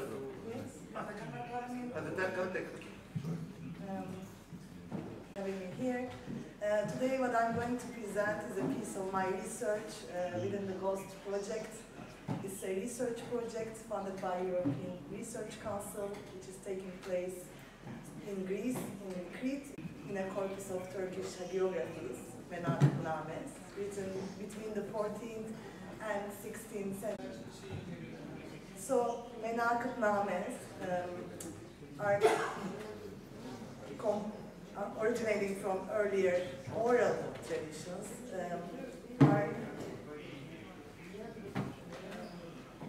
consist of anecdotal accounts highlighting the miraculous feats of their protagonists.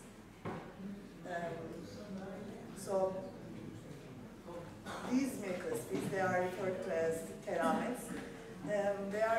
This term is different from the mucize, which is reserved for only prophetic miracles. And keramets can be understood as favors or gifts bestowed by God upon Evliya, friends of God, or saints of God. So my research involves a comparative analysis of keramets.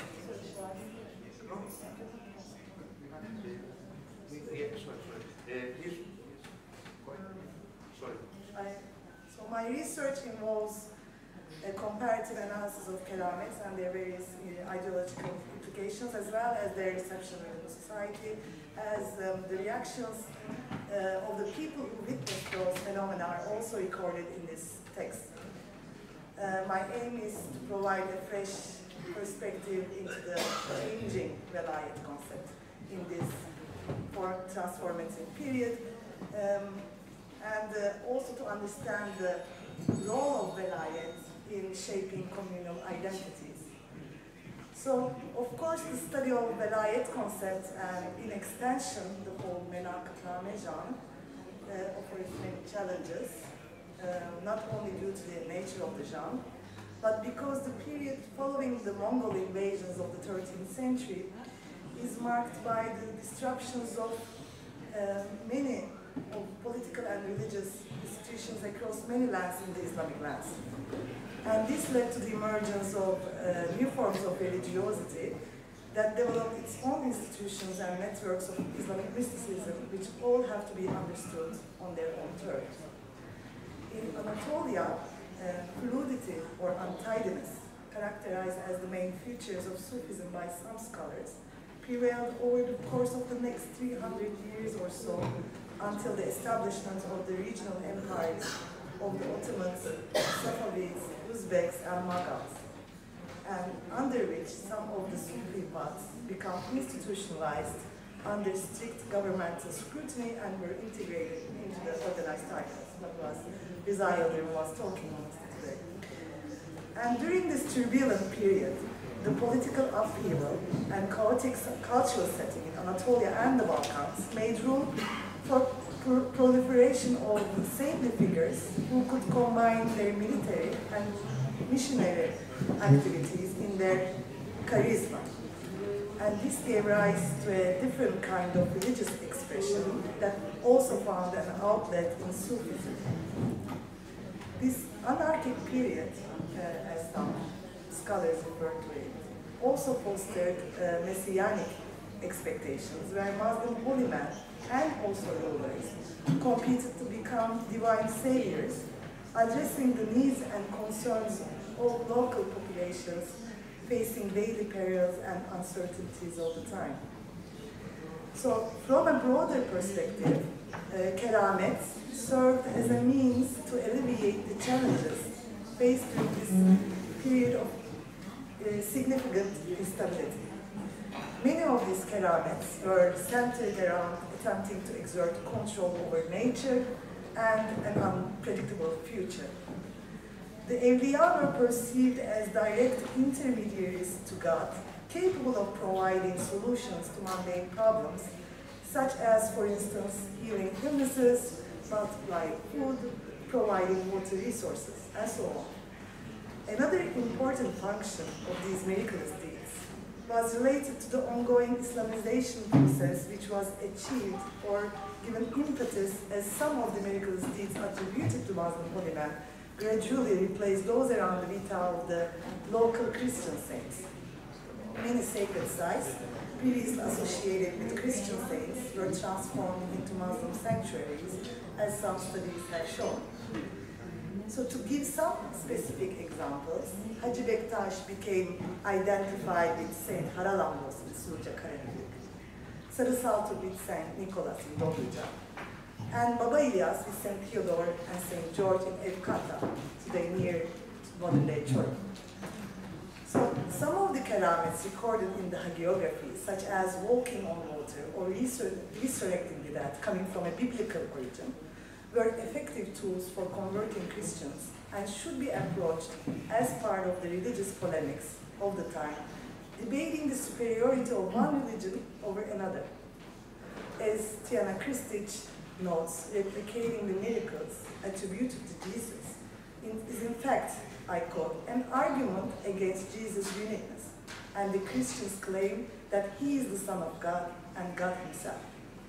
Paradoxically, this raises also the question whether replicating the same miracles could be seen as an implicit acknowledgement of Christian assertions regarding Jesus' divine essence and his capacity to raise the dead. So that's the question. Today, I will focus on specific examples of miracles involving animals or the control of nature in general, which are used as evidence of Evliya saintly status and to establish continuity between them. So these miracles can be classified into 3 categories. The saint, for example, its purpose, as noted by Şair Peya, historian, is the demonstration of the existence of the Creator through the observation of creation and the glorification of divine wisdom, which has centered nothing, which has created nothing that is truly useless or harmful. Animals are there to convey meaning, and the miracles involving them primarily serve as allegorical representations of the unique closeness between the saint and the animal. For example, Barak Baba, a disciple of Sarı Saltuk, who gave him the honorific title Barak, which means hairless dog, is said to have controlled a tiger, or according to some account, a lion, with a single cry when he appeared before Gazan Khan in Tabriz. In Damascus, he was asked to confront a wild ostrich, which he is reported to have tamed instantly. Another example, a well-known anecdote from the Velayetname of Hacı Bektaş, depicts Sayyid Mahmud Hayran attempting to surpass Hacı Bektaş by riding a lion and using a snake as a whip. However, he is humbled by Hacı Bektaş, who mounts a bull to ride out and greet him, and when Mahmud Hayran witnesses Hacı Bektaş commanding even an inanimate yet strong and timeless rock, Mahmud Hayran acknowledges his arrogance or human vainglory in general by stating, "En nazarına müstahane gelmişiz." So, a few words maybe on the symbolism behind this act. The lion and the venomous serpent are associated with divine venomous, and mastering them is reminiscent of magic, of course, not Islamic magic, because there is also good magic.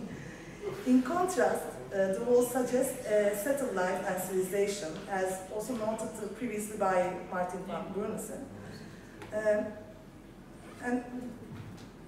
I am not going into this meaning of whole domesticating the animal, taming the soul in Islamic mysticism, but suffice it to say the earliest Sufi to have mounted a lion and used a serpent as a whip is Bayezid al-Bistami, who was regarded as, I quote, the archetype of the intoxicated non-conformist mystic, in contrast to the settled, sober, more Sharia-oriented varieties.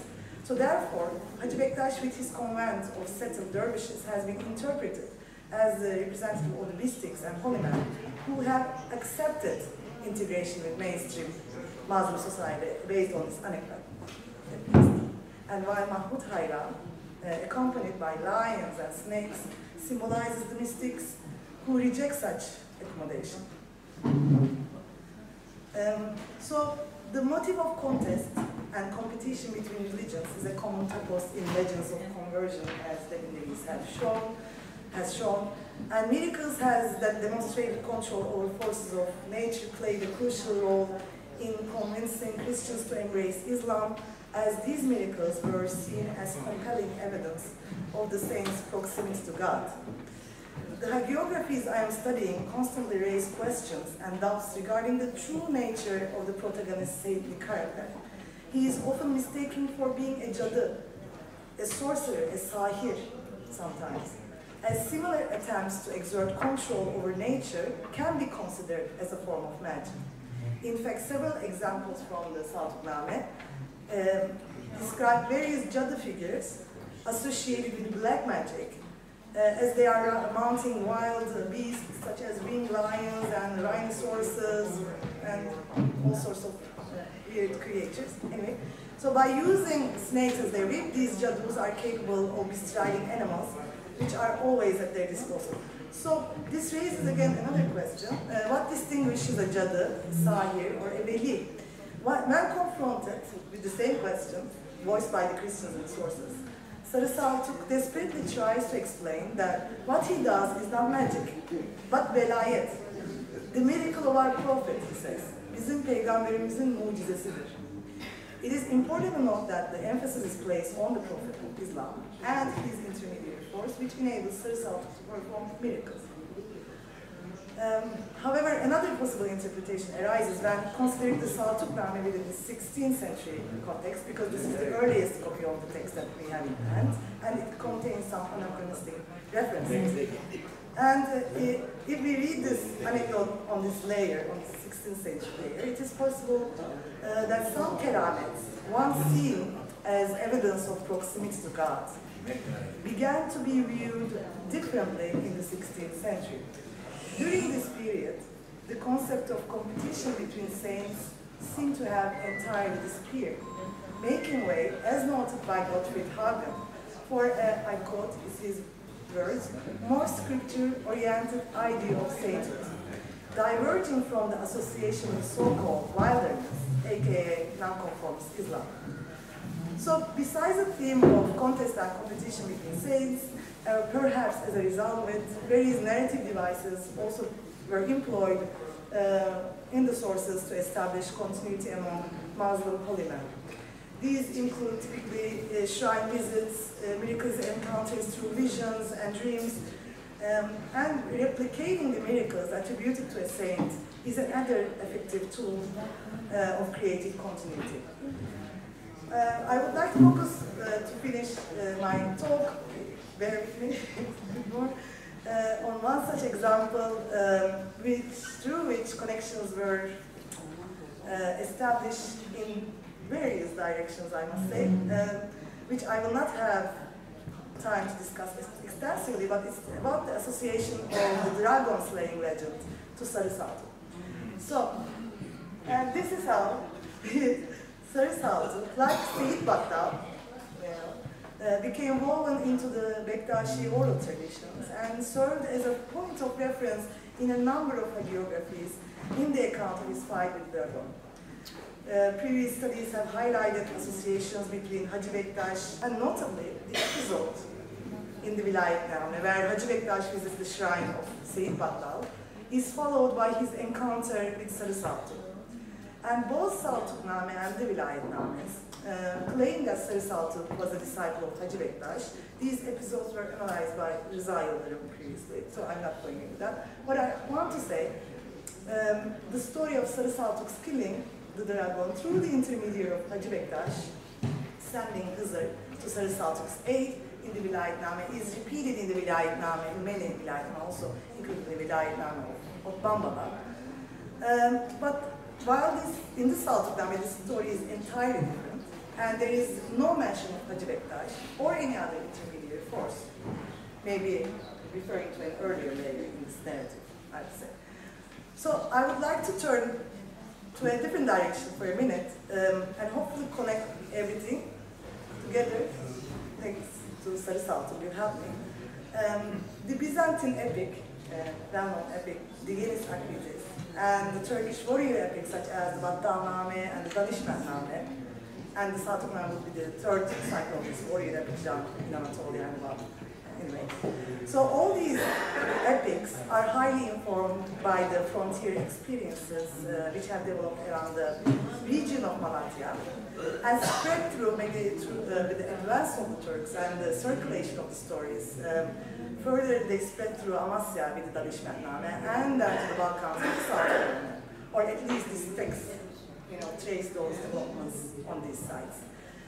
And these texts maintain thematic, narratological, and geographical continuity. I'm not going to discuss about it. And all share the motive of dragon slaying. So dragon slaying legends have mostly been associated with St. George, as you might know, and some scholars have traced the origins of this legend to an earlier period and have identified the saint with St. Theodore, the patron saint of Efkata, Çorum, which I mentioned before, in the Amasya region. And from where the dragon legend might have started to circulate. Many sacred sites associated with these saints were taken over by mystic figures, as I mentioned before. And they included them also into the cult of Hızır, which was venerated by Christians too. So it is often associated with St. George and sometimes with St. Theodore, as they ride the same horse and they have the dragon legend in common. St. Theodore of Efkata,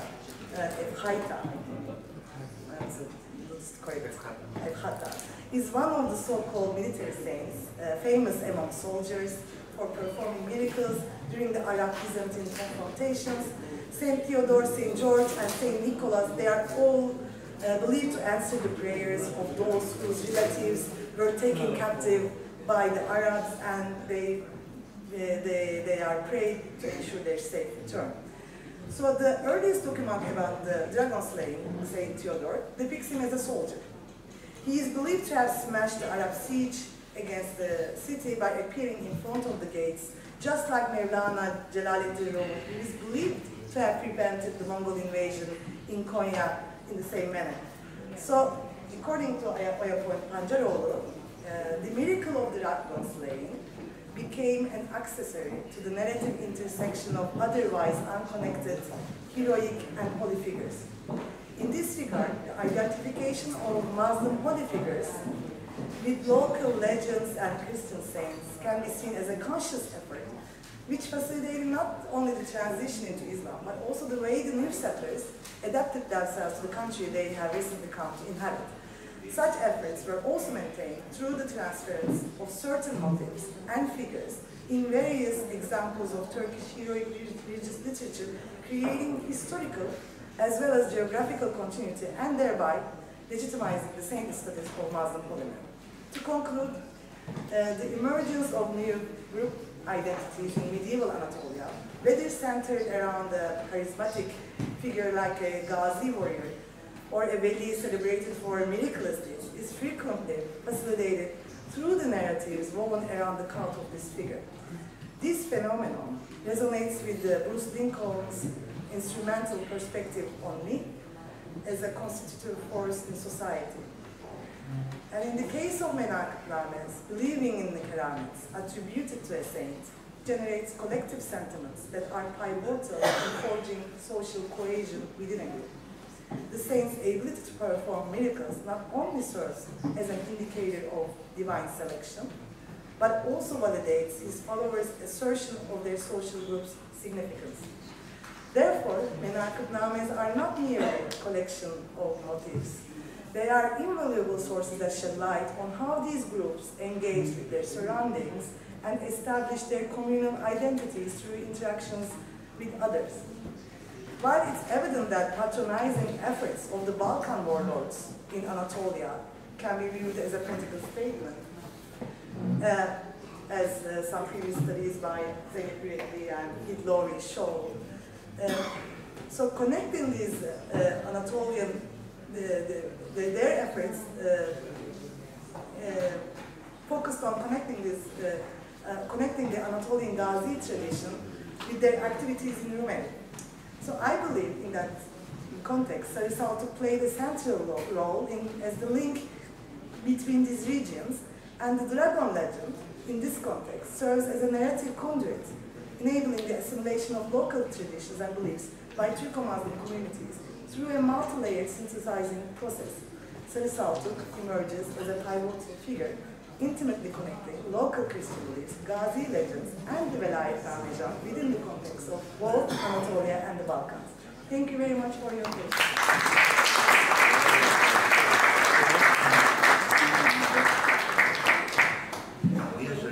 We thank you. I have to say that I feel enthusiasm by listening to miracles, to Mucizeh and Keramet and folks, and having some kind of knowledge regarding the Greek Orthodox tradition regarding miracles. I see all these identities. What I keep is the transformation. If we see this under contemporary approaches, if energy, the relation between energy and material, so we have transformation one with the other. And yeah, the unity of the existence, al-Baghdad al-Wujud, it's material and energy at the same time. Thank you very much. And now the floor is to dear Mr. Keith Lowry. Let me... and at the end we will have a discussion if there are questions.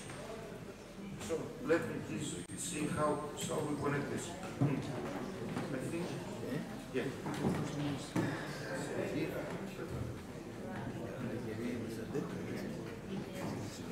Dear Mr. Hithlori, the floor is yours.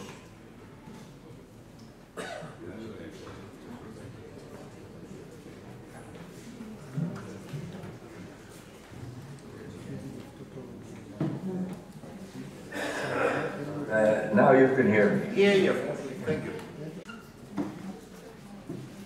Let me begin by saying that I am extremely sorry that I'm not in Kavala sitting with you listening to this meeting tonight.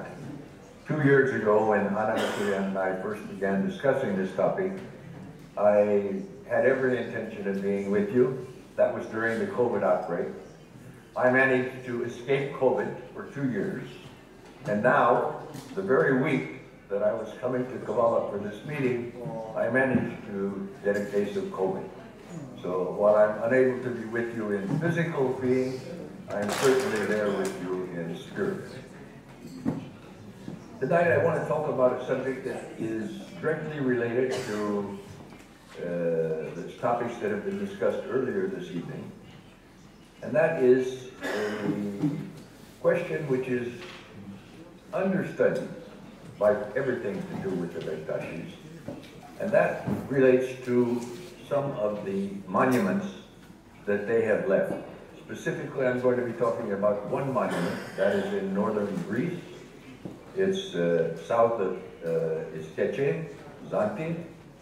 It's a monument which is misnamed, misdated, and generally misunderstood. It is known in the literature as the Tuklu Baba Turbis.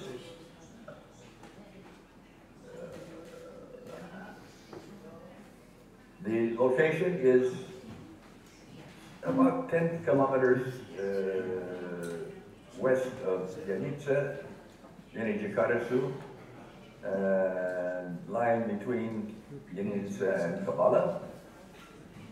It is the site of a magnificent, this was a picture I took in 2005, a magnificent turbe. If this turbe was in Istanbul or Bursa, it could easily be mistaken for the turbe of one of the early Ottoman sultans. When I first went there in 2005, it was in the middle of a field. In the summertime, it was hard to even see it. It was in a semi-state of ruin. Then it was beautifully restored by the Iporate in Kavala, particularly by Argelis Bakirtsis, and its restoration shows it an even more spectacular monument. Pardon.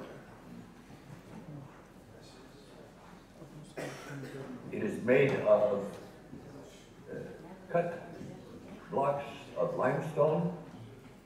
In the words of Argelis, it is a composite structure of great elegance, which consists of an octagonal building, so many meters in circumference, that shelters the tomb of the Baba, and a square 4 by 4 meter vestibule attached to the east side of the octagon.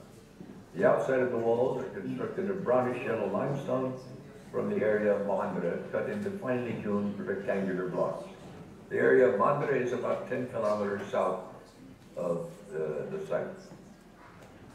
It is indeed a spectacular tomb. Our problems begin with the fact that in the entire pantheon of Bektashi, sheikhs, pirs, babas, sultans, there is nobody named Tuklu Baba.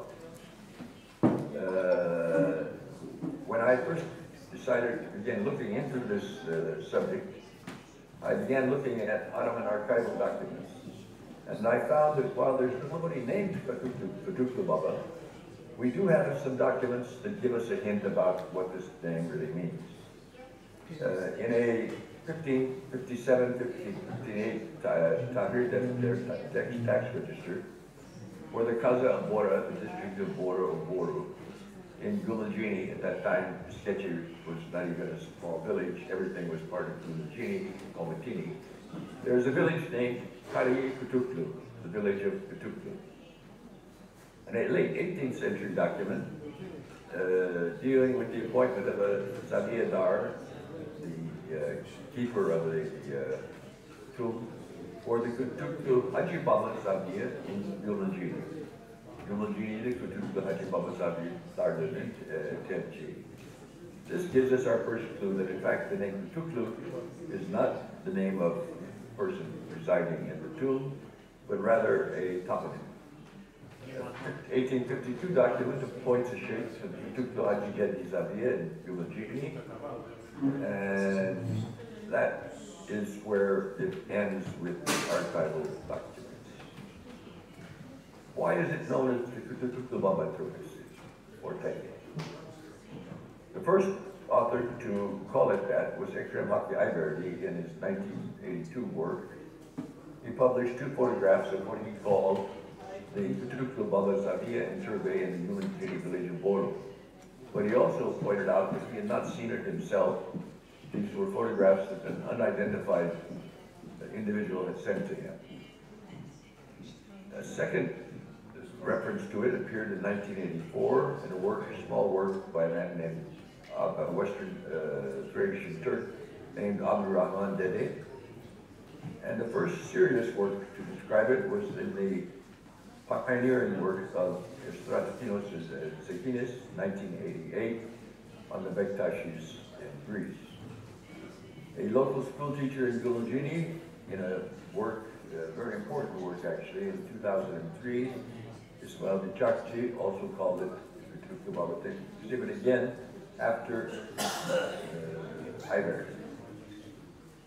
The first real eyewitness to publish it was George Mavromatis, who visited it twice, I recall in 1999 and again in 2005. And he gave us not only a detailed description of it, but some very important photographs. Again, in 2005, it appeared in a work which is seldom used, but should be quite more often used.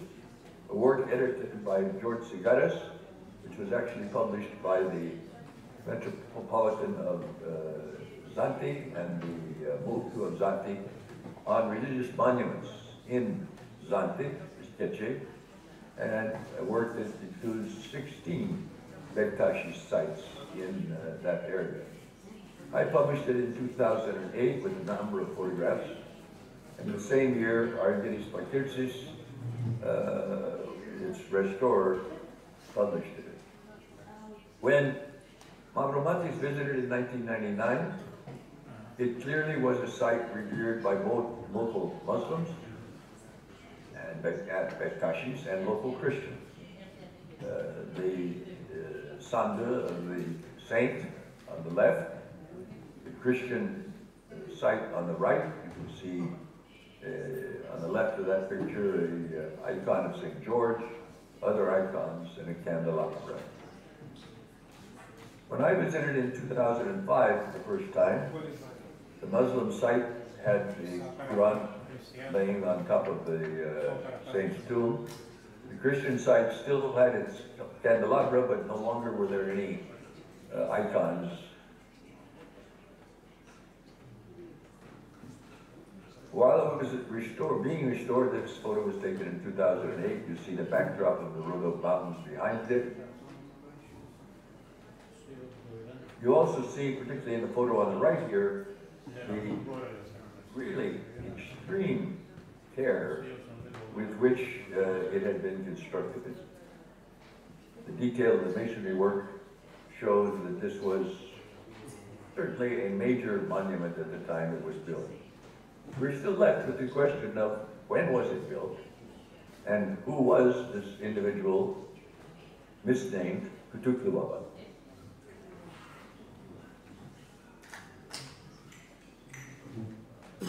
One of the strange things about it is that the site where it was built is within 1.5 kilometers of the remains of the Roman ancient city of Peridiorion or Emporium, Turkish Bori or Boru, which had plenty of plenty of stone which could have been used in its building, but rather its builder chose to import stone from a distance of 10 kilometers away.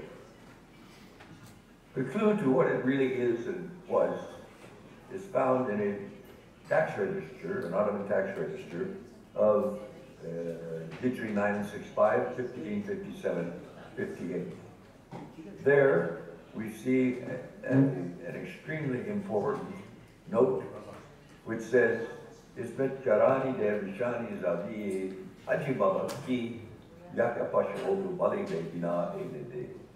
The servants of the dervishes of the Haji Baba Zaviya Teke, which was built by Yaka Pasha Odu Bali Bey. The name Yahya Pasha Odu Bali Bey is a name well known. He was a major march lord on the Hungarian frontier, a long ways from our site. And he built this tomb and lodge in the village of Kereviz, or Kutuklu, and we know that it built it prior to 1527, which happens to be the year of his death.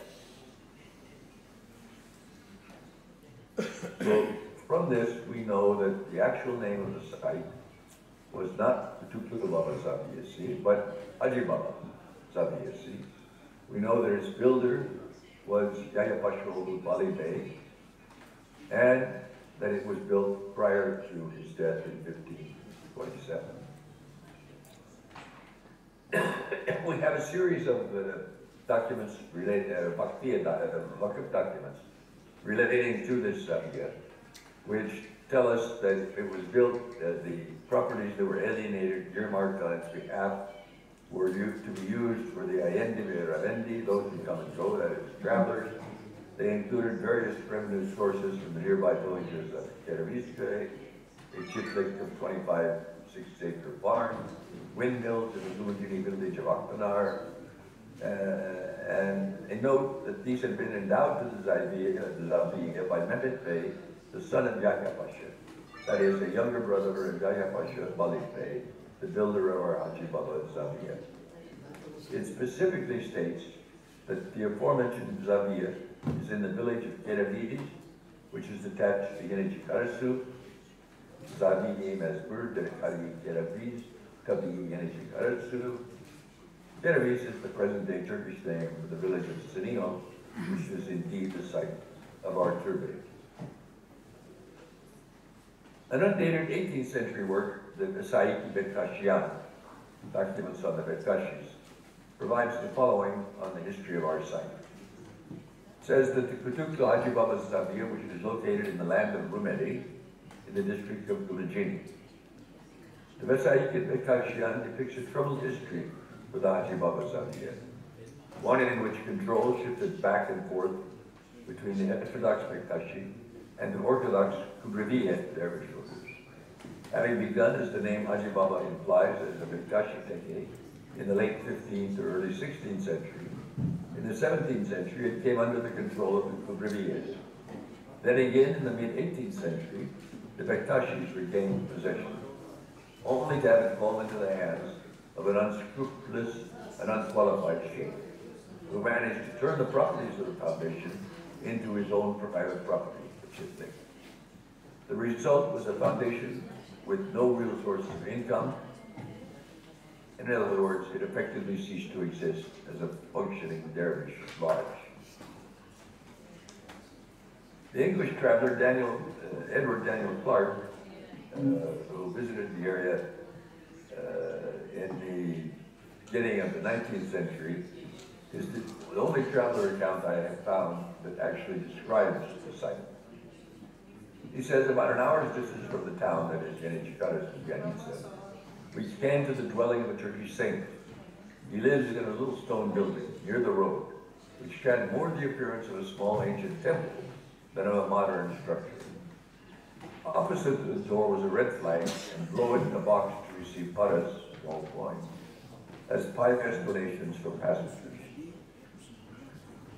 These saints in Turkey are either persons bereft of reason or who affect to be so, and they are very much revered. This is the entrance as it looks today, after what I said was the beautiful restoration. And this is the interior, which once again has regained its joint usage. That is, it is a site both revered by local Muslims, particularly Bektashi Muslims, and by local Christians. Each of whom have their own legends concerning the building. Who was Haji Baba? This, of course, is the most interesting question we have here. It is one which I will admit at the outset I do not have an accurate answer for. What I can tell you is that there were numerous Bektashi throughout Ottoman lands named after Haji Baba. In Rumeli, we have our present site. In Kavala, in the village of Lefteri, there was a Haji Baba Teki. In Edirne, there was a Haji Baba Zavia. In southeastern Anatolia, in Antep, there was a Haji Baba Zavia. In Palestine, in the village of Hajikure, there was a Haji Baba Zavia. In Anatolia, in Saruhan, in Kütahya, Ediz, Gerdevez, Nan, Homa, Rumeli, Shkodra, and so on. A total of 16 Bektashi sites that turbes, tekes, zavias that were named after a Haji Baba. Were they all the same Haji Baba? Haji Baba? That I cannot answer. What I can propose is a very tentative hypothesis, one which I'll be interested in seeing how Rizal Yildirim reacts to. And that is my feeling that it might possibly be a tomb of the real founder of the Bektashi order, the Piri Isaniya, the second elder, Balin Sultan. Balin Sultan, we have accounts that he was born in the nearby Romanian town of Didimotica, in 1457 to a Christian mother. He was raised in and later served as the sheikh of the nearby Sayyid Ali Sultan Teke, that is also known as Uzudin Sultan Teke. He died in 1519. Shortly before the Haji Baba Zavia was built by Yakupashoglu Balibay in the 1520s. We also know that the inscription on his presumed tomb in the Anatolian village of Haji Bektash, ending in Uzurbali, is apocryphal and tries to make the claim that he was a descendant of Haji Bektash himself. Leaving that aside, is it simply coincidence that a Hungarian march lord, this is a figure like Evrenos or Mihail, one of the great Ottoman conquerors of the Balkans, that he would have built a tomb as grand as this in an area of bark. We never served there, he never fought there. We have nothing linking him to this area of Western Thrace or Eastern Macedonia, except for this tomb. The second possibility, although I think it's less so, comes from the work of the pioneering work of Astuk, who records that when he visited the Teki of Sarasaltuk in Kilbre in Bulgaria, he describes it as that fact that the residents of it no longer recorded as Sarasaltuk's tomb. They now hold, or at least the Christians, that it was the tomb of St. Nicholas. And for the Turks, the saint worship there now is known as Haji Baba. Well, tenuous, this passage points to a possibility that one of the names which Sarasaltuk Sultan was known by may have been Haji Baba. The answer to this final question I will certainly leave to those younger and, well, younger is enough, younger than me, to attempt to, since I have given you the builder, the approximate date of construction, and the name of the individual whose honor it was built in, I will leave the final question as to who he may have been to you. Thank you very much.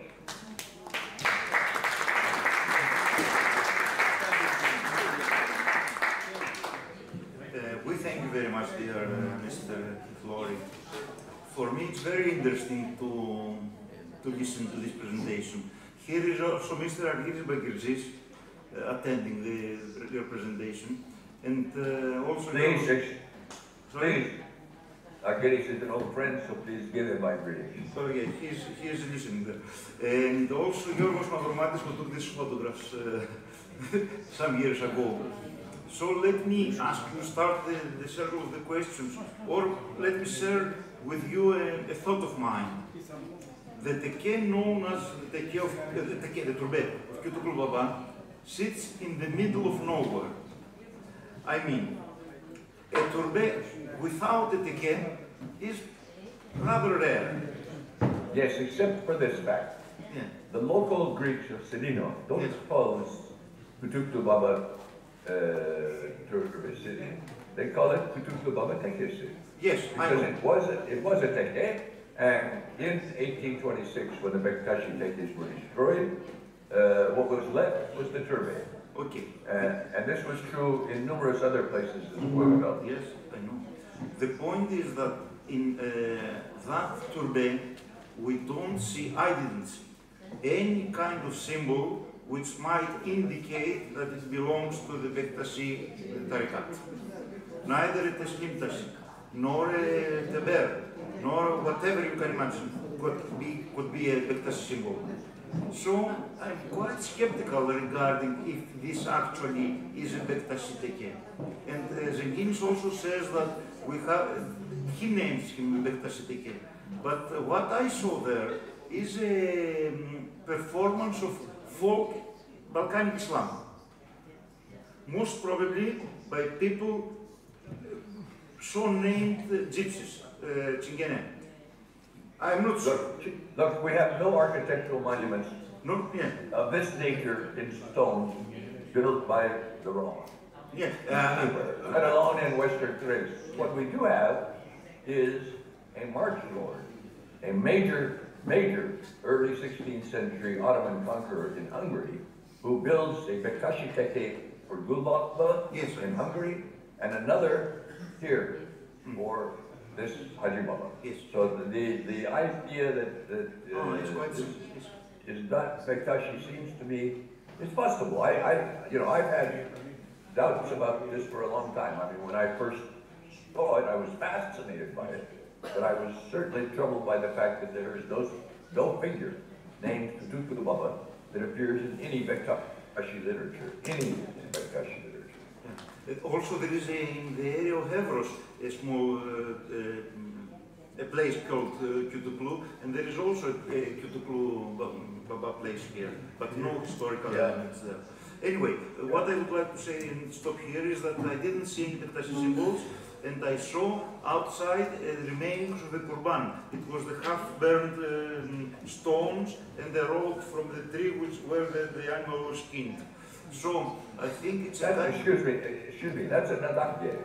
And that is, adakyeri is the place that sacrifices are made by Bektashis. Yes. You have a similar one in Trianopolis, near Fez, where the teke there, which is now a chapel to St. Demetrius, on top of the hill there, has an adakyeri, which is still used just as the turban is by Muslims and Christians. Okay, that was my comment. Okay, I'm very happy to listen to all these things. I don't know if Mr. Bakirtzis wants to say something. Would you like to come?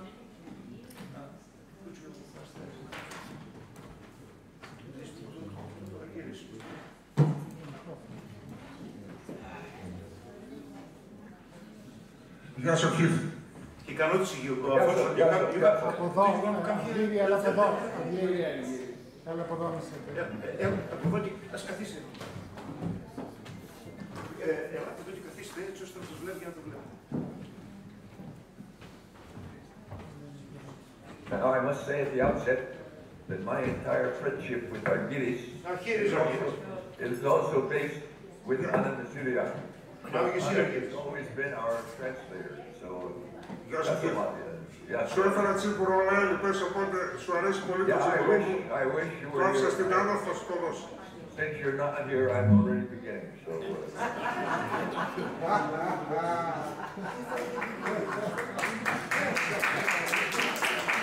Λοιπόν, είναι αλήθεια, αυτό το κτίριο είναι καταπληκτικό.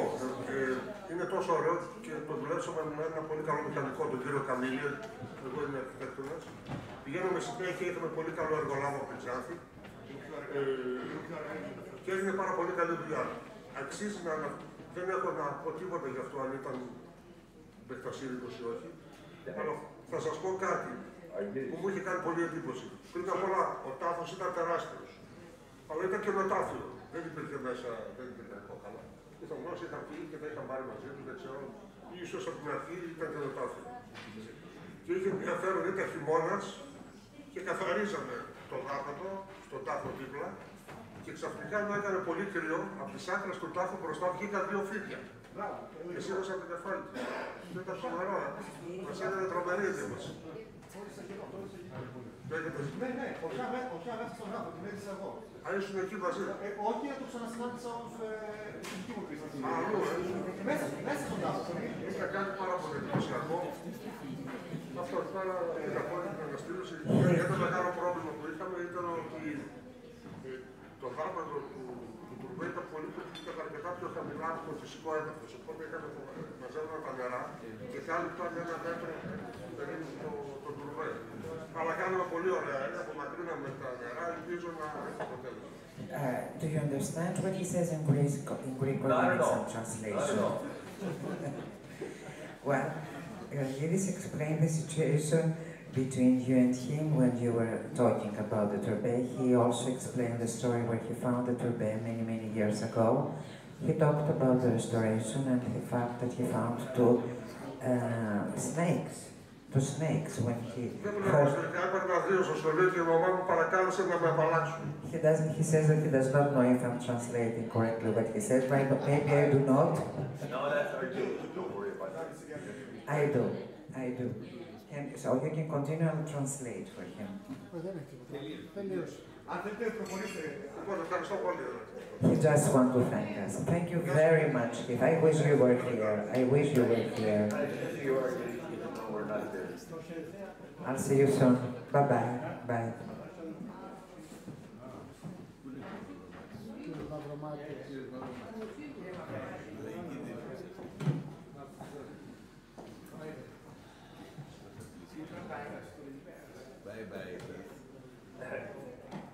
That was all right, huh? It was excellent. Thank you. Mr. Bienvenido.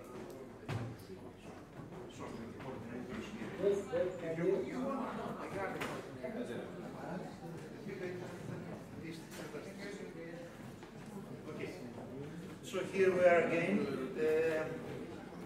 Please, if you have any questions, αν υπάρχουν κάποιες ερωτήσεις ή αν θέλετε κάτι να σχολιάσουμε.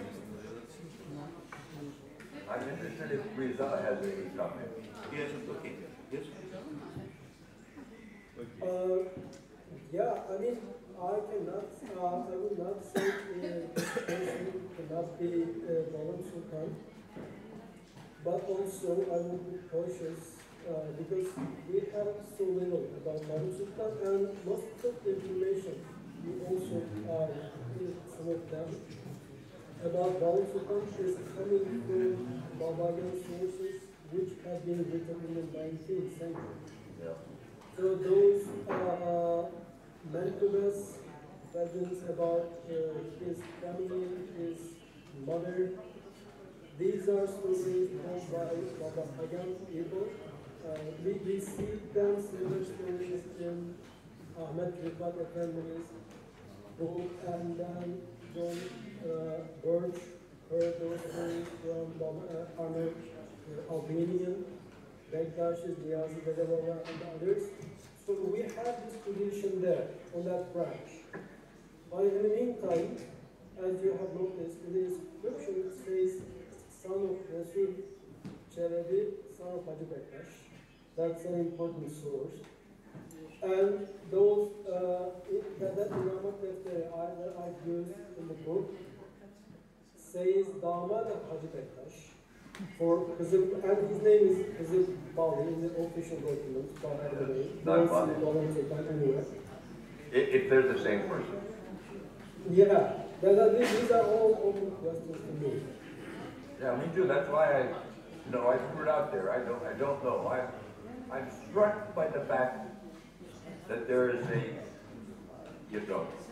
time-wise, a link between the date that the Malik Sultan is supposed to die, 1519, and the building of this survey in the early 1520s, and the fact that it was built by a major march lord from Hungary, meaning that it must have been built for somebody that was very, very important to him.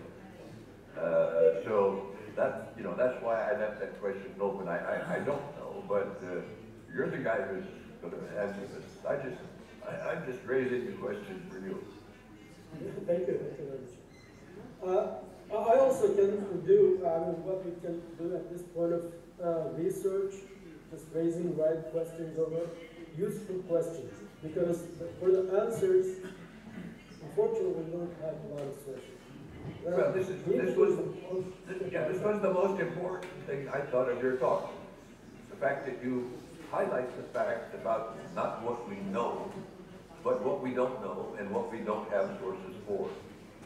There are lots of legends, but what we as historians have to do is to try and, dig as much as possible beneath those legends.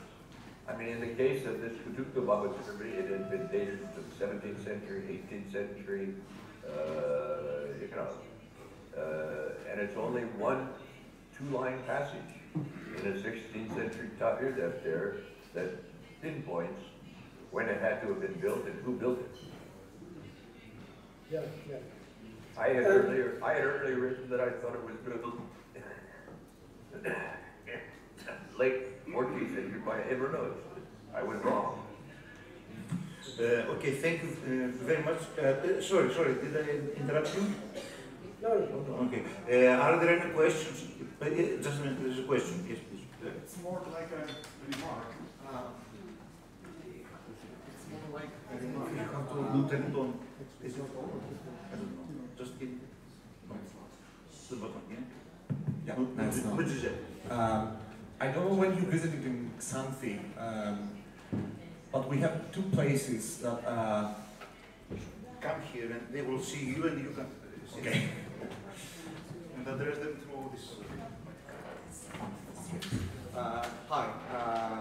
I don't know when you visited Xanthi, but we have two places actually where spiritualities intervene with each other, meaning Christian and Muslim spiritualities. One, of course, is the fake Teki of Kutuklu Baba.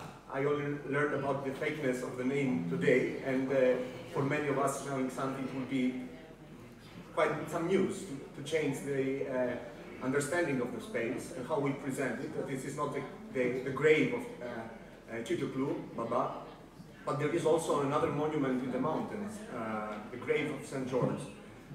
We suppose that the name of the person that is buried there, or was buried there, is St. George. Some of the folk stories mention that he was probably a Pomak that refused to embrace Islam, and this only came as a knowledge when refugees came from the Minor Asia in the region, and Muslims again venerated that space. They thought that there was a genie or a ghost living there. A Christian person went, received some materials, then the elderly figure appeared to his dream, and now we venerate Christians and Muslims again, the person in the mountain. And again, the name is not real. We just found a cross with the name George, so we named the dead person there that both Christians and Muslims venerate as George. And for me, it's quite interesting to see that in a small place like in Xanthi, we have now at least two cases where we venerate Christians and Muslims, Orthodox and hetero-Orthodox religious people, two bodies, two dead people, whom we don't know anything about them actually. And it's quite interesting that we still continue doing that. Christians still go to Kutuklu Baba every summer, because until 2 years ago there was a folk music festival taking place there of Eastern music. Not anymore, unfortunately. And Christians light candles, or even the bishop of the Metropolitan of Xanthine Peritheorito visited the grave 2 years ago or 3 years ago. And again, Muslims are going to the Christian chapel now in the mountain, where the grave of the unknown saint is located, and they offer their prayers there as well. So we need your knowledge, we need your wisdom, because we speak about these places, but probably we speak in a wrong way and describe them in a wrong way. Thank you. One of the things I think we need much more attention to is something I've been working on for some time now, and I have a book coming out hopefully next year, is the role of the Bektaşis as missionaries in the Balkans. They played a very important role in converting local, particularly poor Christians, to their version of Islam. And they did so in the shadow of the institution known as the Zabiye, or where you are, Imaret. Because the Balkan Imarets, unlike the Balkan soup kitchens in Anatolia or the Arab world, were open to everyone. Evliya Çelebi describes over 30 of these soup kitchens and says how they were open to Muslims, non-Muslims, Jews, fire worshippers, gypsies, and that's true, they were. And they served as a means of bringing lower levels of society in contact with one another. Bektaşis didn't preach any kind of Orthodox Islam. They preached a very heterodox Islam. If you were a Christian and you said, yes, but we drink wine, and we don't fast, and we don't pray 5 times a day, the Bektaşis said, well, we don't either. So the Bektaşis were, I think, an agent for religious conversion. And this is a subject that needs a lot more study, but I think it helps explain this phenomena you're talking about. The fact that so many of these sites could be worshipped jointly by Muslims and Christians. They saw them as, you know, they don't see that as a problem. And we're not talking about the 15th century, we're talking about the 21st century. The fact that here in Hacı Babazari, in Baba, or in the site you mentioned in Zandi, or in the Nefes Sultan Baba Tekesi Türbesi in Trianopolis, Lutras, these are still sites visited by both local Christians and local Muslims. As, by the way, is the site that you will be visiting, unfortunately I won't be, 2 days from now in Kızılderili Sultan, or Seyyid Ali Sultan. Many of the people who visit there are Christians, and this has been so for a long time. You know, when we, and I could give you numerous similar examples in Anatolia, and I don't know much about other Balkan countries, but I'm sure that I could do the same if I knew it, in Bulgaria or Albania just as well. At the local level, much more united people than divided them. And while, you know, nationalism has changed that, I think certainly in the period I studied, the 15th and 16th centuries, things were a lot more